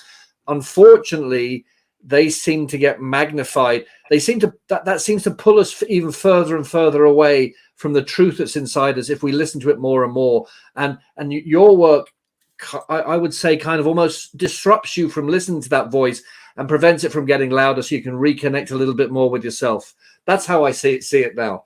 Yeah, and what's so exciting about it is change can happen instantly. Instantly, absolutely. Right. Once we identify that and we take action and we replace the lie with the truth, then we have the courage and the confidence to act, to go to our wife or our daughter or whoever in this situation and say, you know what, I love you. Yeah, absolutely. And I haven't said that either, but I love you, and have that experience and be who you really are, this great version of who you are. And we're realizing identity has to be worked on in culture in these businesses. And when you're a CEO and you're leading out of a false identity, Terry and Simon, you're going to do things that are not good for your people and not good for the culture of the company. So we go in and we exchange that and we teach them how to do that. And it's so amazing what we're seeing happen. I often say presence is a point where manifestation becomes action. Yeah. So you're at that point, you're struggling, you just can't get this answer. You know it's there, but you don't know why. And that moment when you release the anxiety of the past and you drop the angst of the future, you only have now. And when you have now, you've dropped out all of the distractions, and all of a sudden everything comes to light. Like, oh, I get it. And that's what we're on with what you were saying, Scott. Yeah, great input. Yeah. So we're really taking what we've been doing, and instead of starting with courage and confidence now, we're starting with the identity, with the simple question, Simon, who do you say you are? Terry, who do you say you are? Yeah. And it's shocking what people write down, all the lies, and it's not true. And then when they write them down, they go, oh my gosh, that's not me. And then you ask them the question, who are you really? Yeah. It's interesting. A previous guest, Morag, was just talking about that we all need a friend. CEOs need a friend, and unfortunately most CEOs are lonely. And it's interesting, what you did with me, Scott. There will always be a bond between us, because whatever I think about you going forward, I know that this human being called Scott Ballard saw into my soul and did the opposite of damaging it. He helped it shine, and that's what all leaders need. And that's what I think that's how leaders need to behave. What do you think? Yeah, I'm in the Wasatch Mountains of Utah right now with tech leaders and VC people and a group from the UN, and that's what this 3 days has all been about, is that conversation.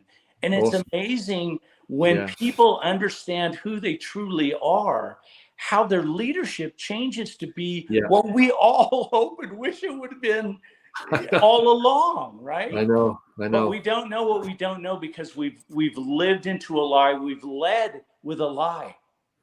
Yeah. Isn't that interesting? And how can we expect a better result if we're leading with that?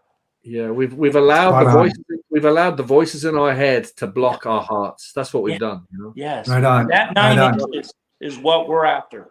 We're after. Absolutely.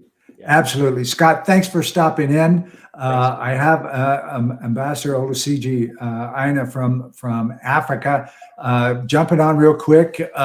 In between his meetings, this guy's all over the place, all over the world. And I'm really glad that he can give us an economic perspective from Africa. Thanks again. Enjoy your retreat. Sounds like a great deal. Yes. Thank you, guys. Thank you. Bye. Take care. Bye. Wow, this is turning into a marathon. Isn't it? Yeah, and I've got the cut switch all the time. Ambassador, thank you so much for being with us. I know you're very busy. I appreciate it. Nice to meet you. Great to meet you. It's an honor. Same here, Simon. I appreciate you. Thank you for the great work you're doing. Ambassador Terry is not just a thought leader alone. It's more like a father to me, a mentor to me, and a mentor to people of my class across the globe. Thank you for the incredible work, Terry, that you're doing. We are so happy, and I'm more than happy to be associated with this great work. Thank you for inviting me. Thank you for having me, and thank you, Simon, for all the support and all the great things you've been doing. You're very welcome. Thank you. And, you know, it's interesting because we've had thought leaders now from pretty much every continent, I think, apart from South America. And you know, I think the one thing that links us all is, you know, we're all living on this tiny little rock called planet Earth. There's 8 billion people here, and I think more than ever, you know, humankind needs good leaders. It needs ethical leaders. It needs leaders who take us to a better future, to a successful, to a win-win future. And what do you think about this in terms of the attributes of good leadership? For you, what are the key attributes of really ethical win-win leadership? Yeah, I love the way you ended it. The win-win leadership. It's something that is absent, you know, in the global space. It's always one-sided. And when you look at the win-win in terms of how do you ensure that the people you are leading also have opportunity to benefit from your wealth of experience in a way that you can pour yourself into them. And at the same time, you are also a listening leader who can hear them and understand what is going on in their mind and how you can, in a way, articulate all of those things to see how you can make the world a better place. So that is a win-win attribute that we need in the entire global space. And I say that is one thing that Terry has been doing over the years. Terry is a listening leader. He likes to listen to understand your perspective, and then he will be able to take your perspective from that angle to be able to support you to become a better person. I'm saying it not just because I want to promote him on this platform, but that's exactly what he's been doing. A win-win leadership is one thing that we need in the global space. That is what Africa needs at the moment.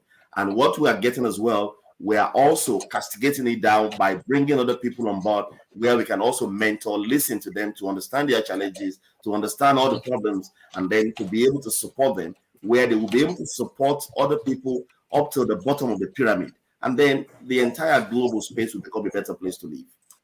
Yeah, that's so perfectly put, you know, and you know, we're all here. If anybody thinks they're on this planet by themselves, they're not. You know, we're all here. We all need help. Like everybody needs help. We all need it. And you know, some of the key expectations of employees in businesses, they want trust and autonomy. They want to feel like they're trusted. They want to feel like they're able to grow, but they need nourishment and encouragement. They want to feel like they can be recognized. You know, they want to feel recognized. They want to have clear expectations. They don't want to be confused. You know, leadership is not about confusing people. It's about keeping things simple, nurturing, helping, providing. It's providing that support. And, you know, great leadership. You know, people are looking for great leaders who demonstrate passion, commitment, and humility. You know, absolutely. Yeah. What do you think about what I've just said there? And I'll give you a very simple scenario. Sometimes last year during the winter, I was around on a business trip to Delaware, in the state of Delaware. And I was there so engrossed on a business meeting. And at some point, Terry just wanted to see me. And then Terry had to drive all the way from Asheville down to Wilmington in Delaware to pick me. In 10 hours, he drove all alone. And then picked me up from Wilmington. He slept over. We had dinner, you know, the evening. And then the following morning, we drove all the way from Wilmington in Delaware and then drove down to Asheville. We had a stopover in Raleigh where we also had lunch with his daughter. That is leadership. That's exactly what we call trust, commitment, and sincerity of purpose. It's a true example of that. And I'm more than happy to say what you also believe, what you have just said in terms of sincerity of purpose, in terms of clarity, commitment, and trust is one thing that we need in the global space to be able to make that space a better place for her to live. I got to tell you, that was a hell of a road trip. We had a good time. We had a good time. And like I mentioned earlier, I got to go out and find my friends and bring them here. So we've done that with people from Germany and a lot of different places. So loving it. Simon, you had something to say? No, I was just going to say, you're right. You're right. You're right. You know, it is leadership is not about being detached. It's not about being in your ivory tower. It's not about being separate. It's not about a position. It's about a mindset. It's about how we encourage others, how we connect with others. And so that means, and I had a similar experience, you know, one of my best clients now here in Ireland wouldn't have been a client if I hadn't done the same. I actually decided to go and meet him up in the north of Ireland. I went out of my way which I just do anyway, right? And he turned around and said, wow, I can't believe you came to see me. And as a result of all that, he's become a great client. And I just think people need to do this more, go out of their way a little bit more and meet people rather than just be with themselves. That's true. Yeah. Good stuff. Mr. Ambassador, thank you so much for hopping in here. I know you got a very busy schedule, and you still made it. And I'm so glad that you did. And thanks again for coming. Thank you so much. Thank you so much. Thank you. Bye-bye. Bye-bye. Thank you. All right. Wow. That was what a road trip, man. I got to tell you, we had a whole day. We only get an hour here, 20 minutes there, over time.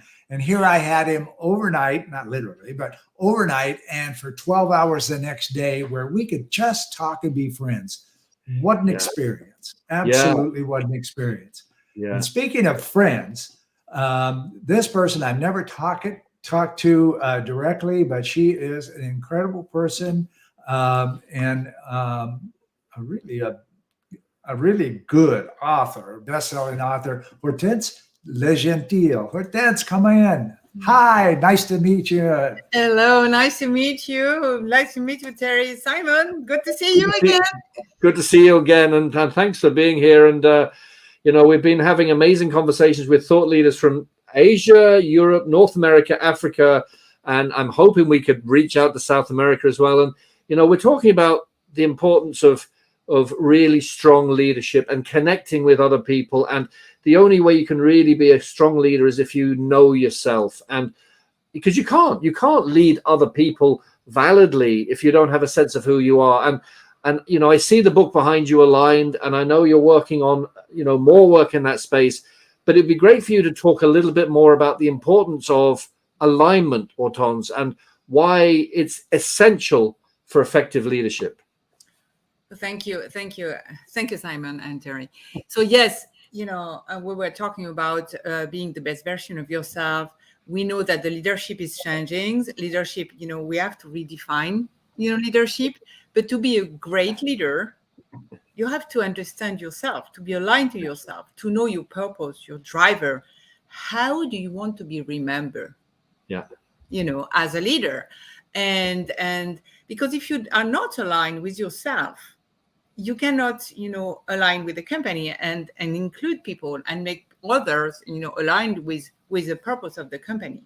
So the first thing I know that it's not what you think about today because you have too much to do. Everything is fast, this COVID, the heat was crazy. But I think it's a catalyst also. So I think it's a good thing, in fact.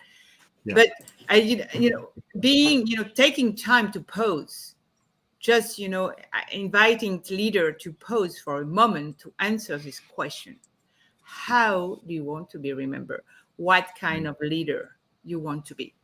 And really it's walking. Everybody said that today, but this is so true. We don't need any more hero leader. We need human leader. But how to be a human leader, right? Because we don't know. So this is what my second book is going to be about. It's about diving into those questions. So who you are, so what is important for you, what getting in your way. So are you locked somewhere? How do you unlock yourself? And what next step to take? Where do you want to go? What is your vision? And how can I lead? Can you lead with empathy? What that means exactly? Where is the balance? Like, someone said that, I think Gary, yes, it's a balance, being vulnerable, and also, of course you have to lead. It's really like, the captain of a ship. You are the captain of the ship, and you are your crew. And it's not anymore about do that. No. People are not, nobody's waiting for that.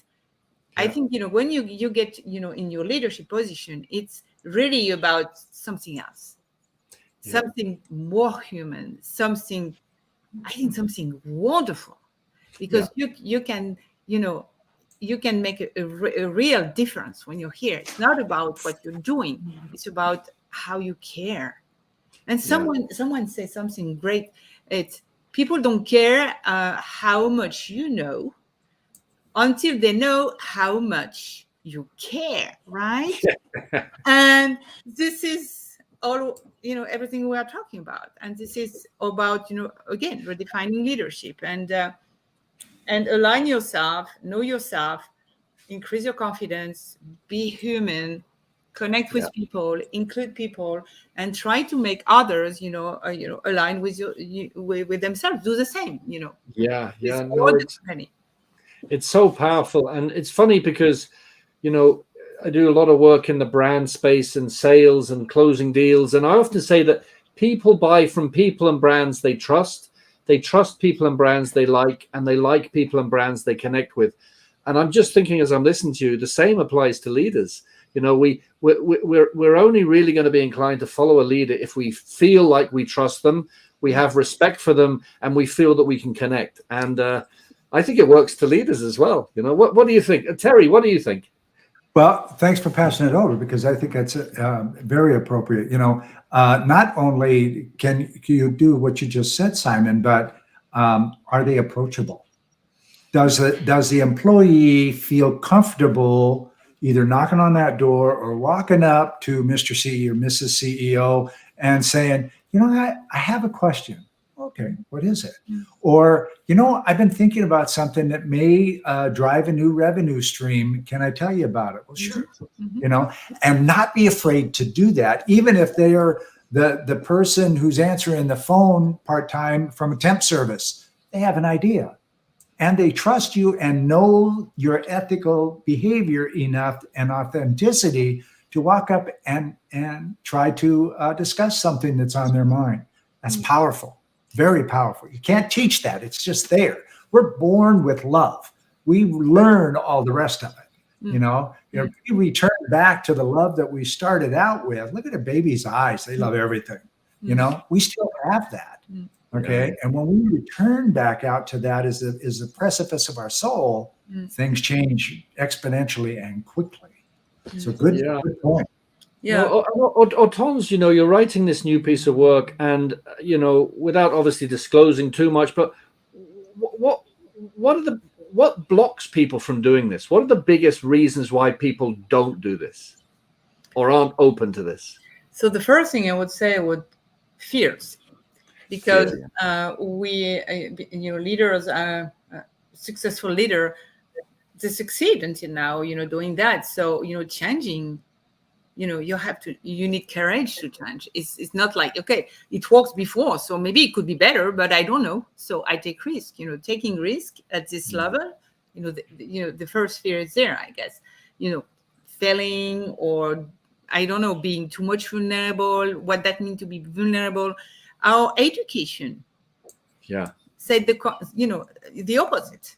During years at school, all around you, your environment told you not to show your emotions, and especially for women, like for men, it's exactly the same. But never. I remember, when I was maybe 20 years old, people said, "Okay, you go to work, you close the door from your house, and when you come back, you do the same." Hey, how come? I didn't. Half of myself is not, at home, and I didn't come back with the other half of myself. That's absolutely not true. This is not true. This is not who you are. We are human, and we are all.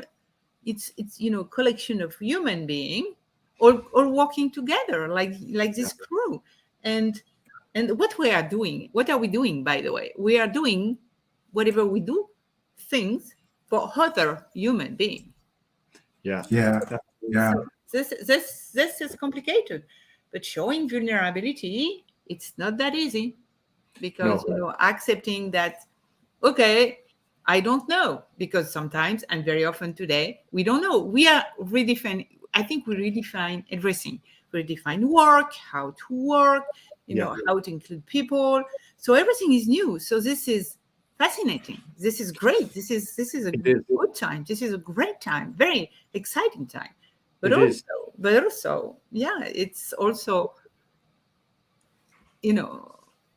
or afraid. So you can be afraid, and it's okay to be afraid because we are human, and it's all about connecting with others and seeing others and caring about others. It's not like you act; it's really you feel. Yeah, it's so powerful, and we're almost stepping into the world of therapy and all this sort of stuff. But I think it's essential because unless you turn in, and I've said this before, unless any of us, but we're talking about leaders, turn towards their emotions, identify and label them and accept them, right? Unless they do that, if you don't do that and ignore them, right, they don't go away, right? And so you're not going to have a chance to learn about them. B, you're not going to have a chance to learn about yourself and improve and grow if you ignore them. So I think it's essential to be vulnerable, to feel the fear around vulnerability. Otherwise, you're not going to grow. Exactly. It's to feel the fear. Do it anyway. It's a great book. Anyway. Yeah. Thank you so much, Hortense, for being here and getting a chance to meet you in person. Right? We've chatted back and forth social media wise.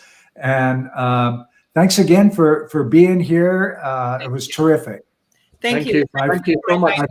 Thank you for what you're doing in the world. Thank you. Thank you. Bye-bye. Bye-bye. Bye-bye. Now we got somebody who's been here for a while sitting on the green screen. Your friend, Tom Kolditz. Hi, Tom. Hey, good afternoon. Hello again, Tom, and thanks for being here. And again, I spoke with you and Gary Ridge a while ago for an Irish radio show, and we were talking about leadership, and you were talking about the importance of connecting with yourself and all of that kind of stuff. And that's the essence of what's unfolding in this little mini marathon today, and the importance of self-awareness and just sitting with yourself as a leader rather than ignoring and denying. And what do you think, Tom, about the importance of self-awareness as a leader? It's critical. It's critical, isn't it? It really is. Although I think in our industry, in the leader development space now, there's maybe an excessive focus on the leader themselves and not on the understanding and relationship that they have with their people. Yeah. And I've always been fond of saying that if you can't see the world through the eyes of the people that you're trying to lead, how can you possibly say the right things to influence them? Yeah. And so it doesn't really matter what sort of personality you have as a leader. I never talk about leadership style, but what I talk about is how do you see the world through the eyes of the people that you're trying to lead? And when you do, it's obvious what you need to say to influence them. So that I think is really critical. It's also why it's commonly thought, and it's not always true, but commonly thought that leaders who grew up in their industry or in their company tend to be successful and connected because they have seen that company from the perspective of the people that they're now leading. Yeah. I think you're spot on. I nearly said self and situational awareness, and you're talking about situational awareness, and you're right. I mean, leadership is not and cannot be distinct from other people, and it relies on other people. And I think you said that when I said what are the biggest reasons why people don't become great leaders, and I think you said ego, that almost allowing yourself to be disconnected. And companies, I think one of the great things about the internet is that it's forcing companies and therefore leadership teams to really pay attention not only to their employees but also other stakeholders and the communities in which they serve, and because they're much more transparent. And so I think, what do you think about that? Do you think that the internet, the technology, and the fact that we're, it's harder for leaders to hide in their own arrogance? What do you think about that? Well, I think it's absolutely true. You say something that's arrogant or off-putting, and it goes around the world in 10 minutes. And so I think it is a challenge, but it's also an opportunity because of your ability to communicate with people. Yeah.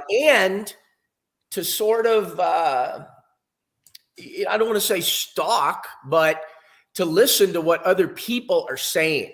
And there's just so much more information about what's around us. And the price we pay is that if we're not careful, it can work against us. Yeah. We hit on something here, and I want to expand on it. And that is becoming present with the ego situation. Ego plays a lot of different things. And as humans, that ego gets bigger and bigger as you get more and more and more success. The tragedy is when you disconnect from where you've been, and you start to believe the ego is true. No wins there. It's just a matter of time. You get fired from your company, or they make a change, or they do whatever they're doing. And that trust that we were talking about earlier, where, an employee is not going to walk up to an egoic boss and ask for some consult. They're not going to do it. They don't trust the response from that guy. So I think ego is really relevant at this point. Tom, go ahead. Or Simon. Yeah. Well, I was just going to add. Sorry, Tom, you go ahead. Well, I was going to say it really is. It can undercut trust, and trust should be undercut in the sense that if the leader is narcissistic and his ego is taking over, that's often a path towards unethical behavior. It's a path towards thinking that the purpose of your leadership is to advance yourself as opposed to advancing the organization and the people in it. Yeah. What does Gary say there? Gary Ray says, poor leadership plus ego eating empathy instead of empathy eating ego. You're right. And I jumped on this. That was a good one. Spot on, Gary. And Tom, you were talking about, and you didn't go much further, but you talked about, the communication, there's real upsides to what we can glean from each other in this interconnected world. But there are potentially downsides. And, communication is a double-edged sword. Being a great communicator as a leader and absorbing other forms of communication allows you to take control a bit better, to make stronger business relations, make stronger decisions, be more productive, be quicker in problem solving. But depending on your levels of responsibility, all of the things I said, you could use to disadvantage. And so I think responsibility, do you think that sense of responsibility is a very fine line between responsible leadership and irresponsible leadership? What do you think about that?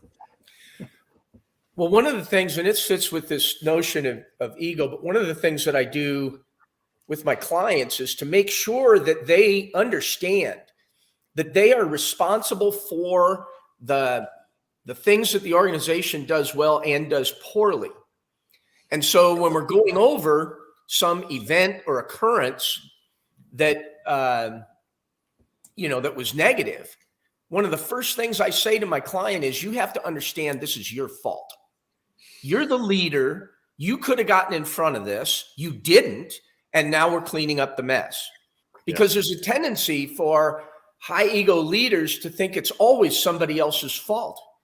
And the reality is, if you don't accept that level of responsibility, you've essentially abdicated control.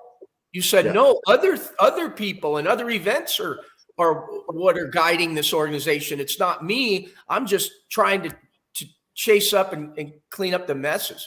So I'm pretty tough on people who I coach.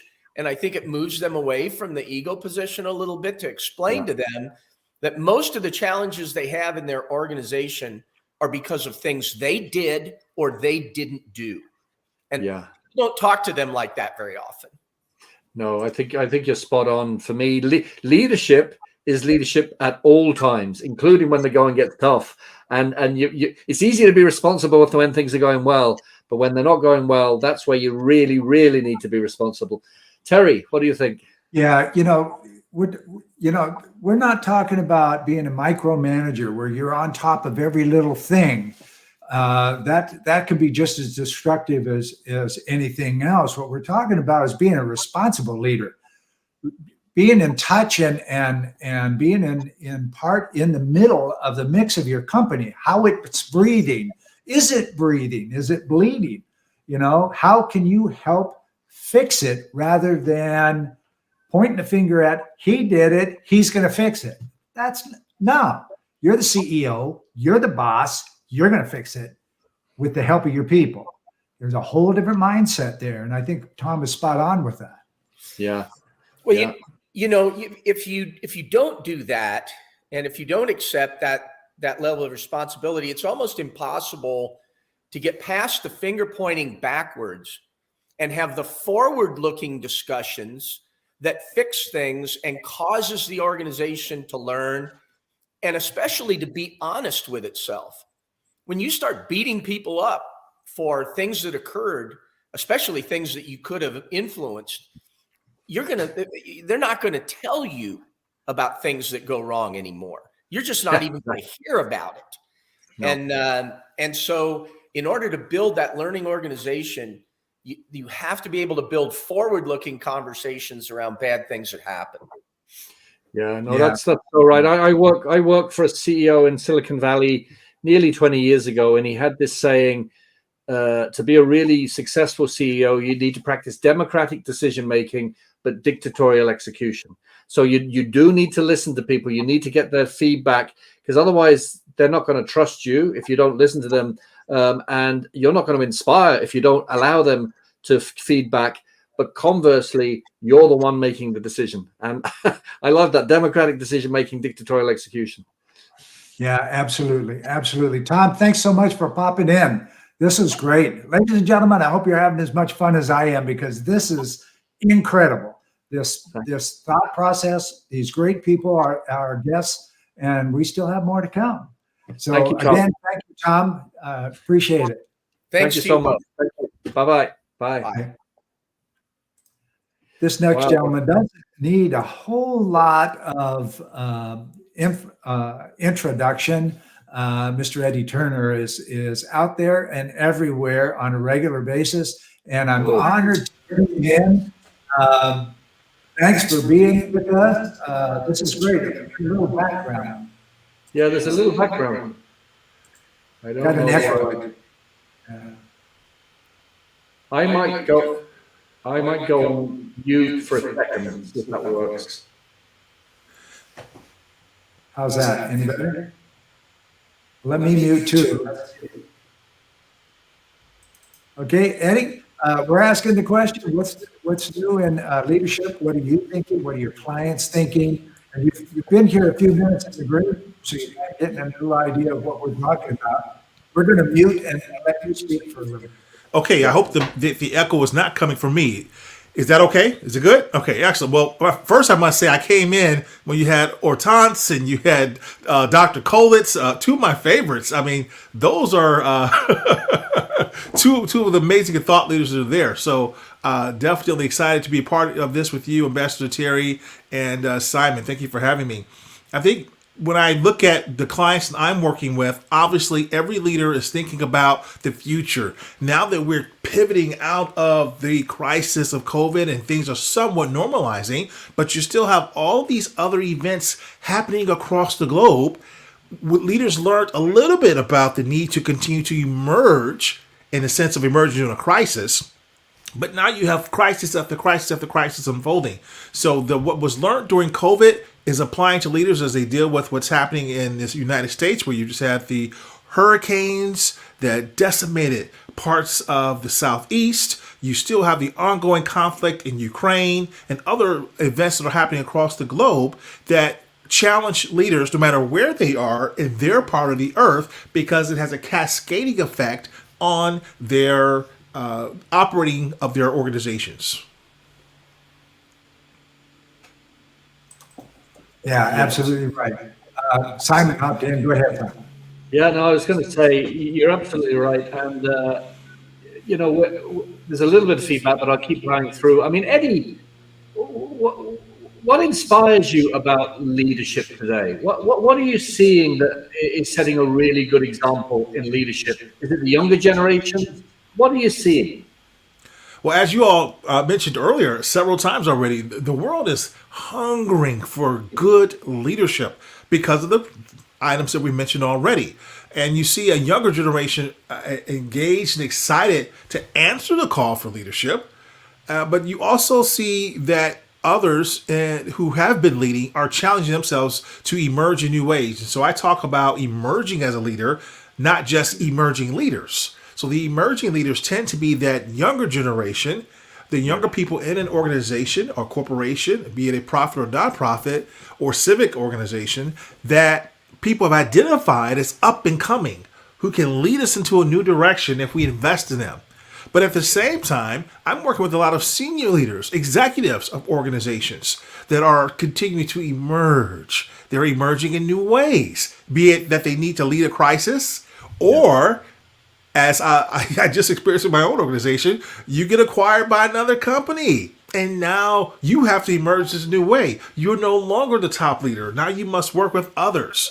So be it for growing an organization's pipeline of talent or maintaining your own competitive advantage as an individual leader, or just simply to be able to execute on a higher level because things continuously change, leaders must continue to emerge and not be complacent. I love that, Eddie, and I'm going to keep battling through that. It's repeating, but echoing back. But I love that way of thinking about emerging as a leader, and because none of us are perfect, we all make mistakes. Sometimes we've done things wrong, but really, for me, leadership is it's a constant journey.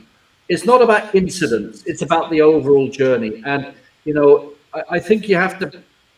We can only create our own direction in life. We can't attach ourselves to the outcomes. And do you think leaders need to think more like that? That this is not just short term. This is not just about now or this year's revenue. This is a direction they're setting. And sometimes other people have to lead. But that's the job of a leader, is to create the direction. What do you think?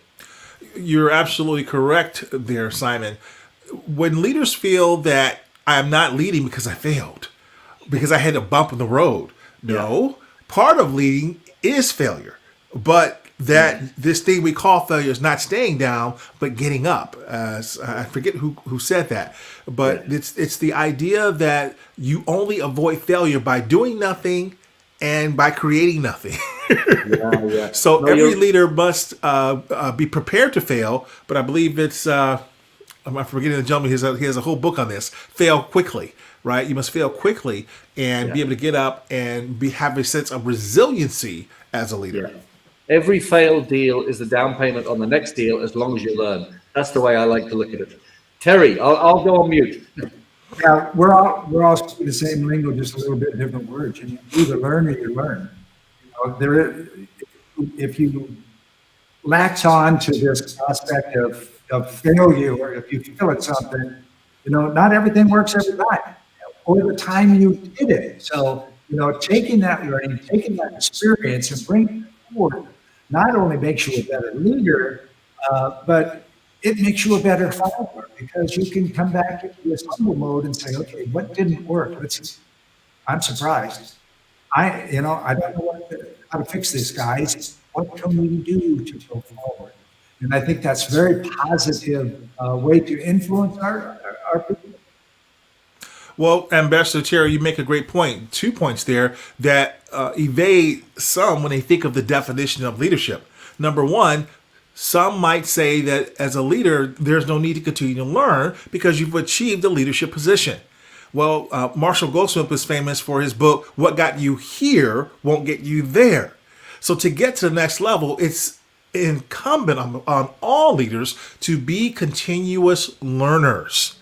The other point that you made there that I think is so salient to the conversation is that to be a leader and to be a follower are not two incongruent concepts. In fact, the best leaders learn to follow first, then lead. And some might argue that, I'm a leader, I'm not a follower. But when you look at their lives, they're following perhaps a deity. They're following perhaps some other leader in a civic sense that they look up to. Maybe even their own parent that's guiding their journey. Even as an adult, we still harken back to what grandmother said, grandfather said. Hey, this is what my dad would do in this circumstance. So we all follow. And in times, there's a need to submit ourselves formally in an organization to follow, because we can always be learning from others. The leader that thinks they know everything really finds out pretty quickly that they don't know what they don't know. or they think they know too much, but they don't really know that much. You're right, Eddie.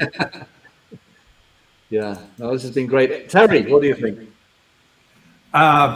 What a great conversation, and ladies and gentlemen, if you're not catching some of these books, these are the leading books for leaders out there. Marshall Goldsmith's a great author, and Hortense has been here. Eddie's got a book out.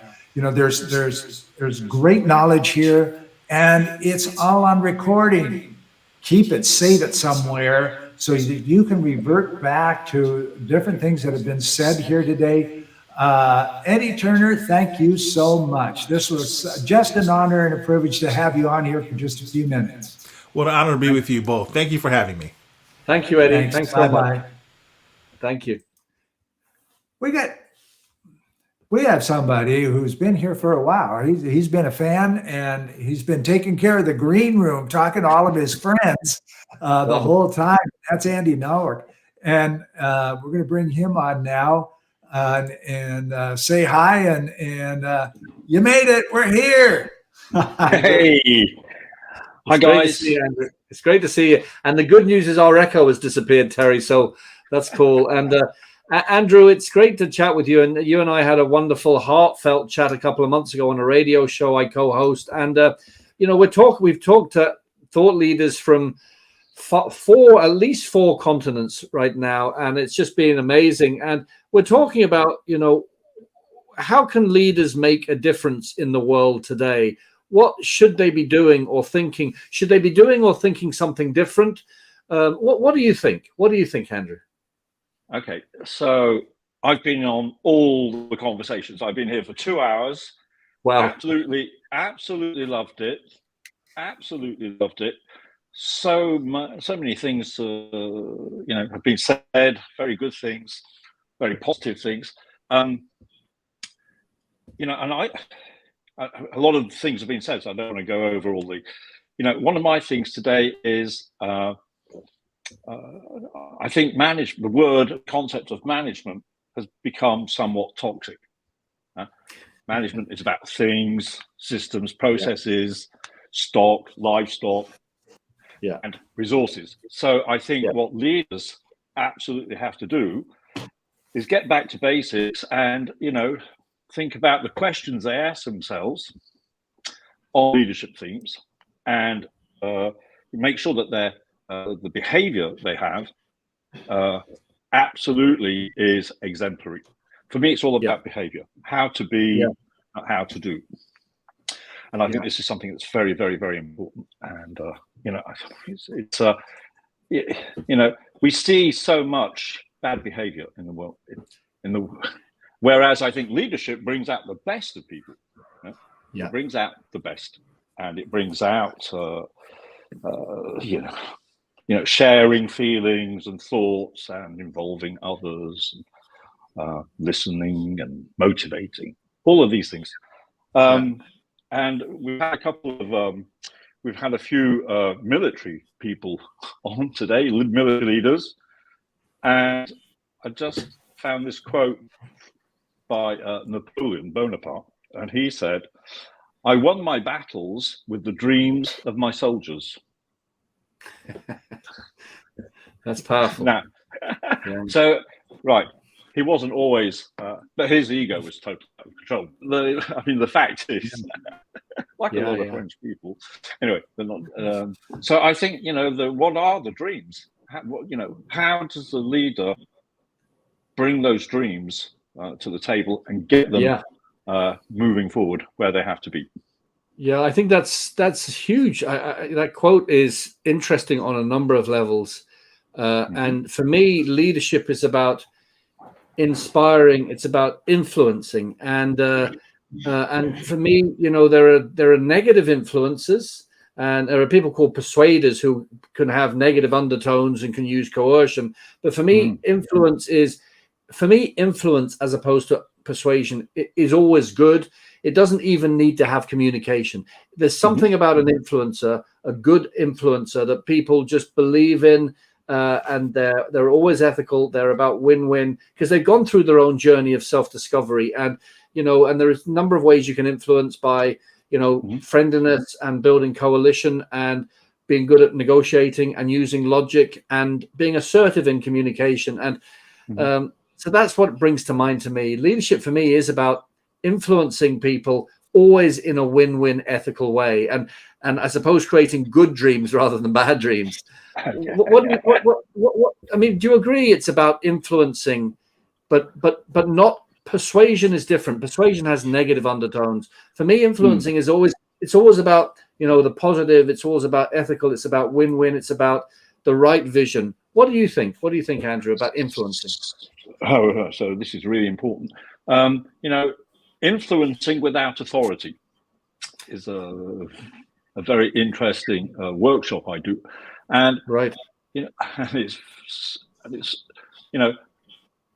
you don't tell people what to do. You try and bring out all the and ask yourself all the right questions about how do I do this, and how do I have the behavior that is going to encourage people to submit their ideas and take it from there, good or not.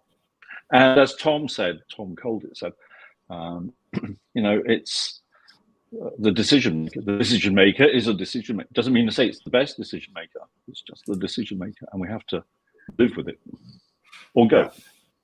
Yeah, no, you're right. Or go. Terry, what do you think? Well, a vision is a dream, and a dream is a vision. And as soon as you recognize both, you live within the vision of your dream. And, it's a play on words, but it's really true, because a person who has a devout vision also dreams about that vision. It is part of their conscious and their subconscious and how they relate to each other. And it becomes so intertwined that they begin making decisions and acting in such a way that, their vision becomes a purpose, and that purpose becomes realized. And that's really what Andy was saying there, and is that interconnection and where it can go. And when you have that vision, like I have for my company, my people are excited because I have that influence over them, but I also have the influence with them. We influence each other, and we stop and we listen to each other as equals. We have different jobs, but we're equals. And that's important too. And this idea of being excited by success, and success is not money. It's not just money. I think this is very important. So earlier on in the conversation, somebody said, well, why don't people do this or what? So one of the things about a vision is you have to be able to make promises.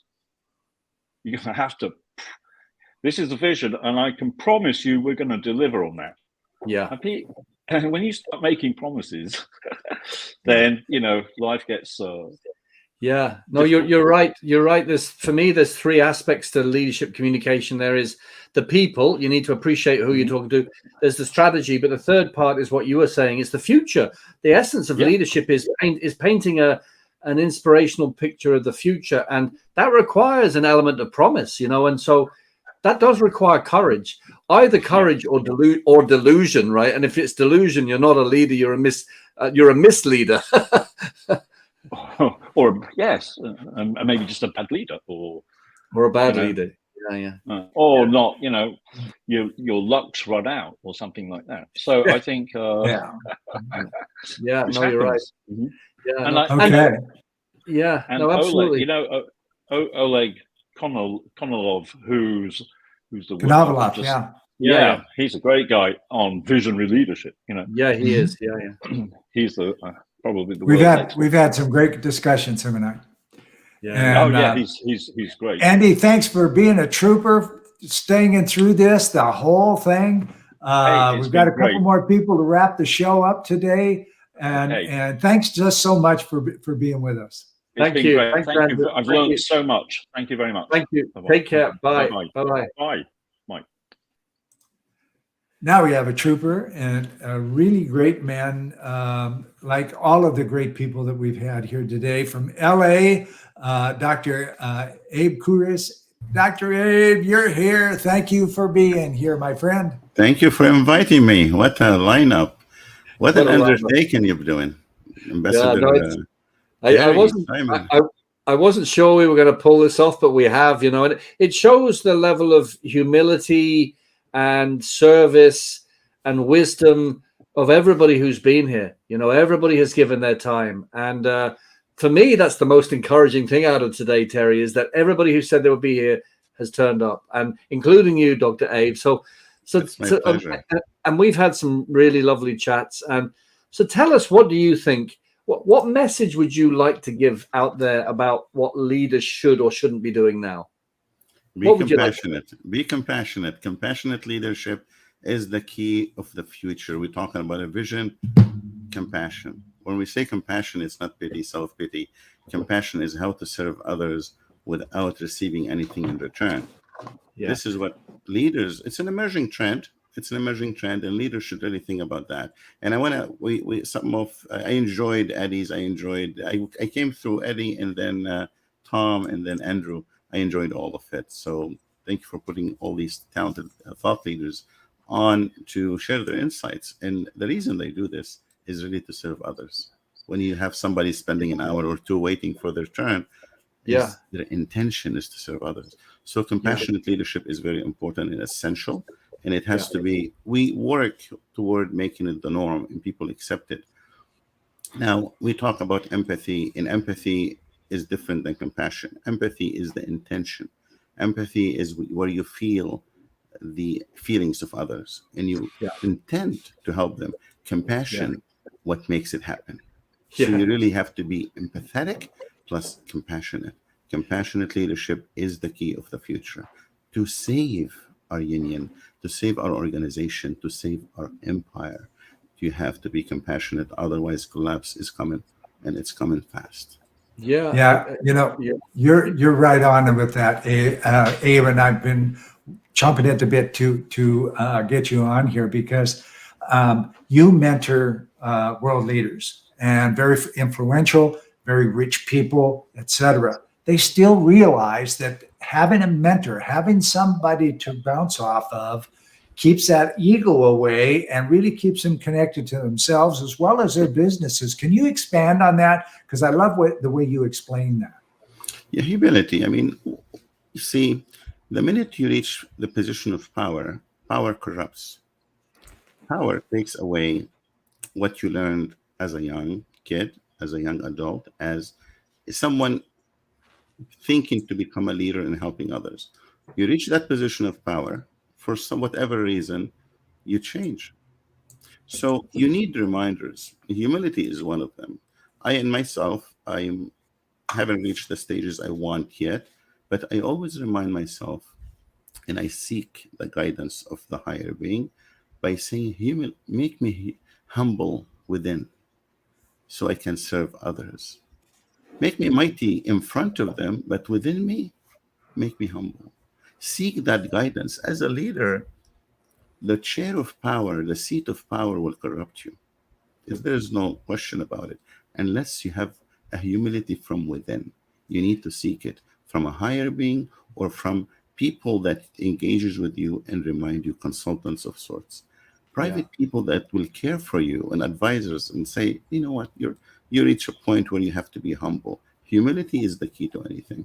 You would do it. The way you do it is you seek it. You have to seek it. It's not going to come naturally because the seat of power, whether it's an organization or otherwise, is going to corrupt you, corrupt the self. And you start, the ego starts saying, because the I in us is so strong.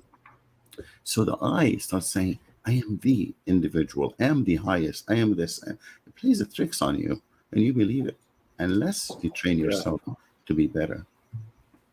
Yeah, no, you're so right. And, you know, you mentioned humility a few times. And for me, you know, understanding is critically important. And having an understanding of yourself to whatever degree, and you said you're not fully there, but I'd say you're on an advanced journey, Dr. Abe, and I don't think anybody ever gets there. I think that I don't think there's a limit to our spirit, to the human spirit. I think it's infinite, which means you can't measure it. But I do think it's important to start. I think just because we can't measure this stuff is not an excuse not to start. And I do think some people are scared of starting this journey because maybe they're almost afraid of where it can take them. What do you think about that? About understanding your own fears around this stuff? What do you think about that? I love this because, as you know now, my research has led to the journey of the compassionate leader. Compassionate leader, the first level, it's 7 levels. The first level of that is self-compassion. Yeah. Self-compassion is where you know yourself and improve yourself for the purpose of helping others. So fear comes for you not being prepared. Yeah. Why are you feeling something? You don't know what's happening. You don't know what's going to happen in the future, so you fear them. Why do we feel others? We fear them because we don't know who they are and what they're going to do to the environment we're in. So we fear them. We keep them away. So the first thing is for us to change that is to know ourselves. You know yourself through self-compassion by exploring venues and options of how you can either develop yourself to the level of understanding others. And also another thing I want to say is the perception of others. So when we meet someone and we know who they are, somehow we connect the experiences we had in the past of these individuals, whether a male, a female, a gender, a sexual orientation, a race, a religion. We attach the experiences we had with these individuals, whether positive or negative. Yeah. I found, and I know research of others lead to this, when you deal with others, suspend your judgment. Do not think of them based on perceptions of backgrounds or others. Try to engage them and see what they can bring to the table and how they can help you to achieve your goals. It's really interesting, and an extreme example of this, and it's probably childish to say it, and it's probably the sort of thing that a child would say, but what's happening in Ukraine and Russia right now, I would imagine a child might think, why don't Putin and Zelensky get in a room together and talk about their daughters? They have daughters apparently, right? And that's probably the way a child would think. Why don't they talk about their daughters? Because that would allow empathy and trust and etc. But adults don't think like that when they get imbued with ego and fear, etc., etc. Do you know what I mean? A child would probably think that. These are pure thoughts of children. Yeah. As you said, they don't have egos and they don't have the seat of power and agendas. Yeah.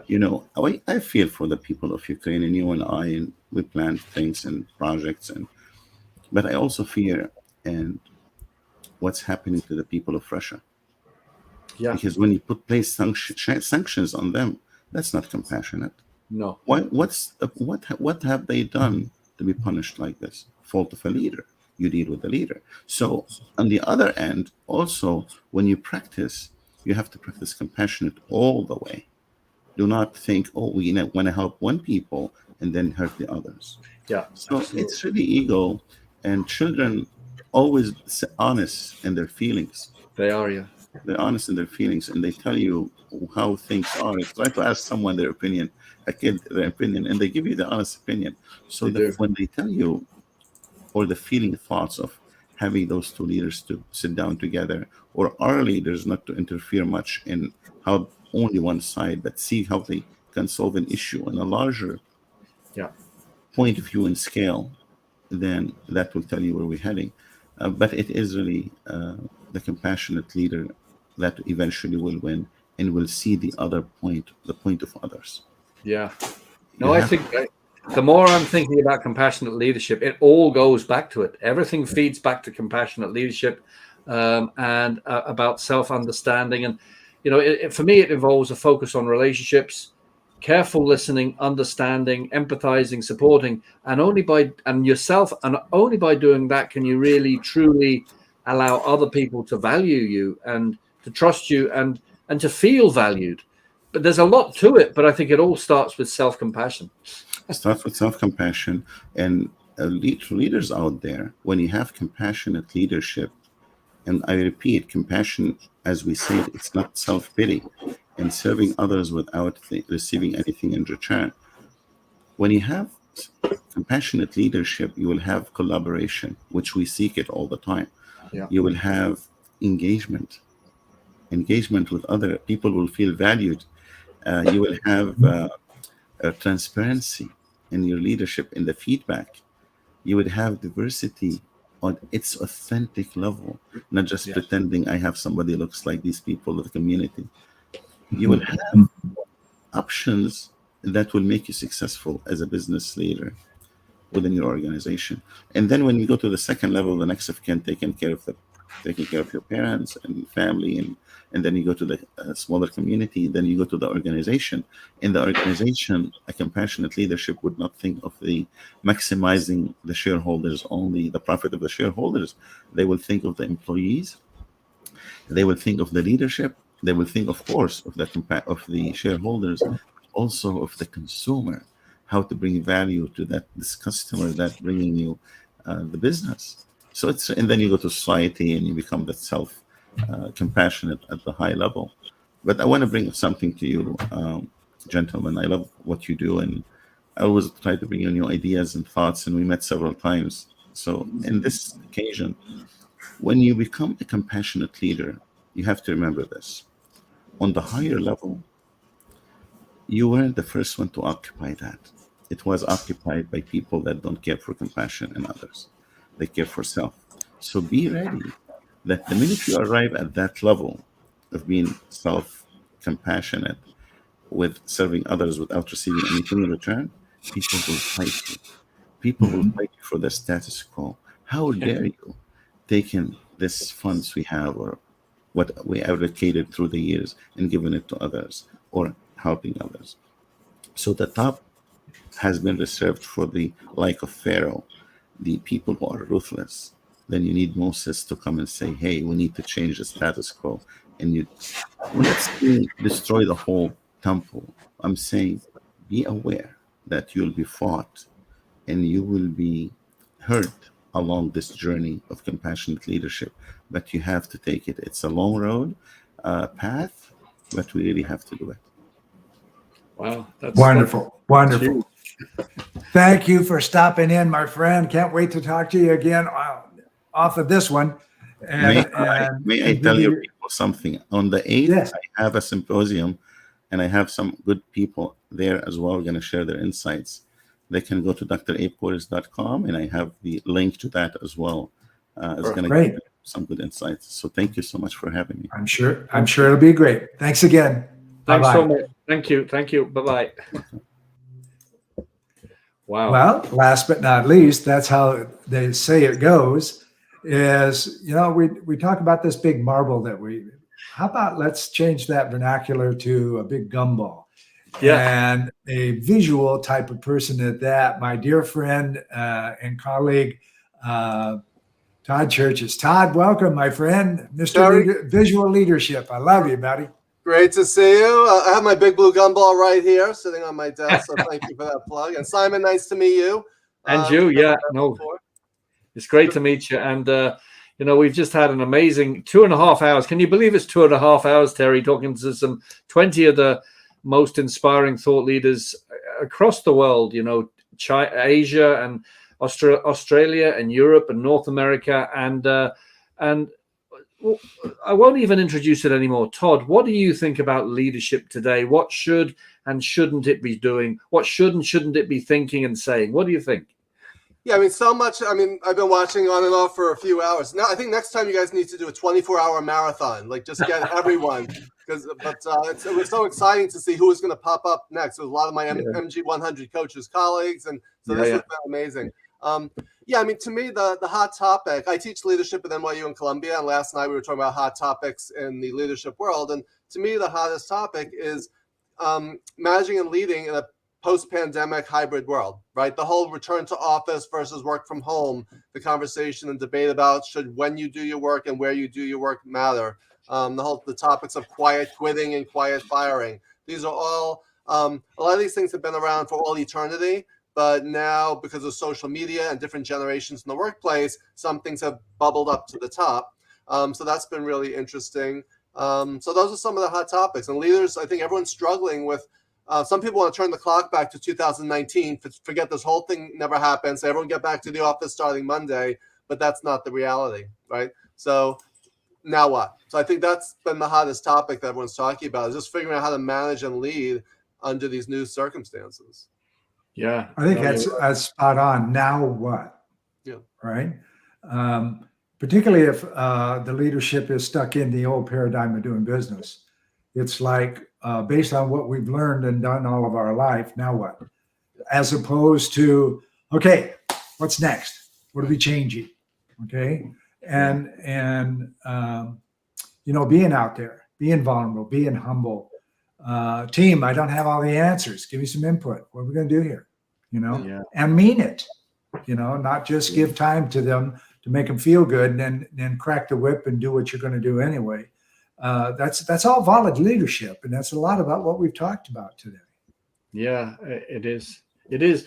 Todd, I mean, if you could whisper into the ear proverbially of the younger generation and set them up for success as leaders, bearing in mind that the world is very different now to when we were younger, what kind of things would you like to say to them to unleash their capability and their capacities and their energy? What sort of things would you like to say to the younger generation? Yeah, I mean, well, one, leadership is not about you. So many people think leadership is about me, right? It's really about the other people. In fact, I love what Tom Colditz said. Leaders need to see the world through the eyes of the people you lead, right? Yeah. So that's one of the key premises of visual leadership, is who you are and how you lead is inseparable from the lens through which you see the world, right? Yeah. And we need to, what I call, flip the eye, turn the eye on ourselves, look internally at our own biases, assumptions, belief systems, with empathy and compassion, as Dr. Abe was just talking about, and the spirit of diversity, inclusion, equity, and belonging, realizing that the rainbow eye on the cover of my book represents the fact that no one sees the world through the same lens that you do. So we need to really look at the world through multiple diverse lenses.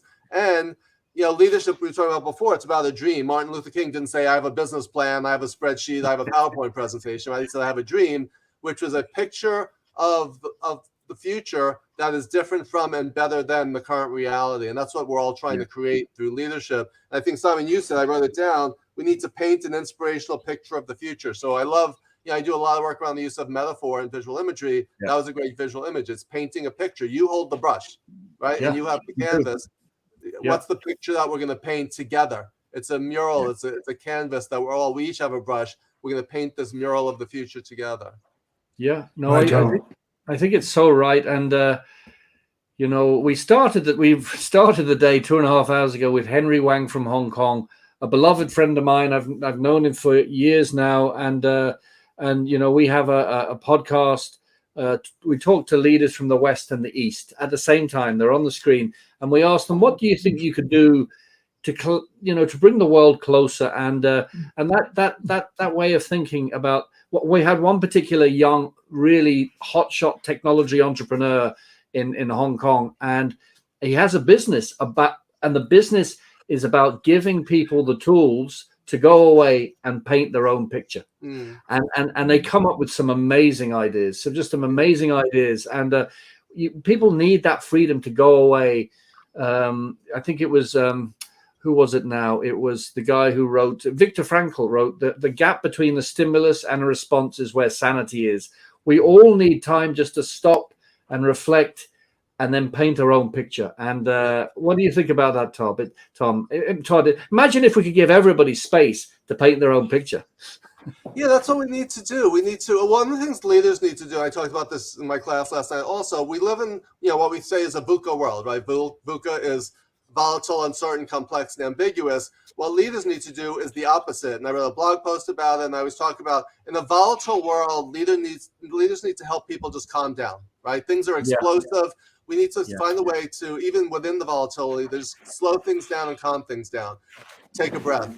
In an uncertain world, we need to separate what we're certain about from what we're uncertain about, right? We always be uncertain about most things, but we need to find the certainty. That's our foundation, right?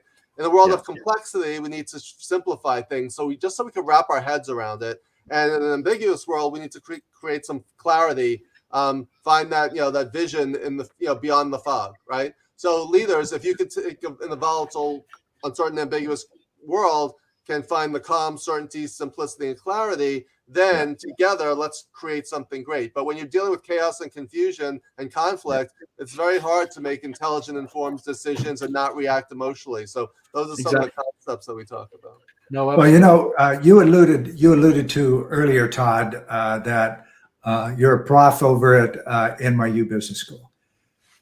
What's the pulse of your students? What are they thinking? What is going COVID, post-COVID? You had to do some creative class constructions and things like that. What are they saying to you?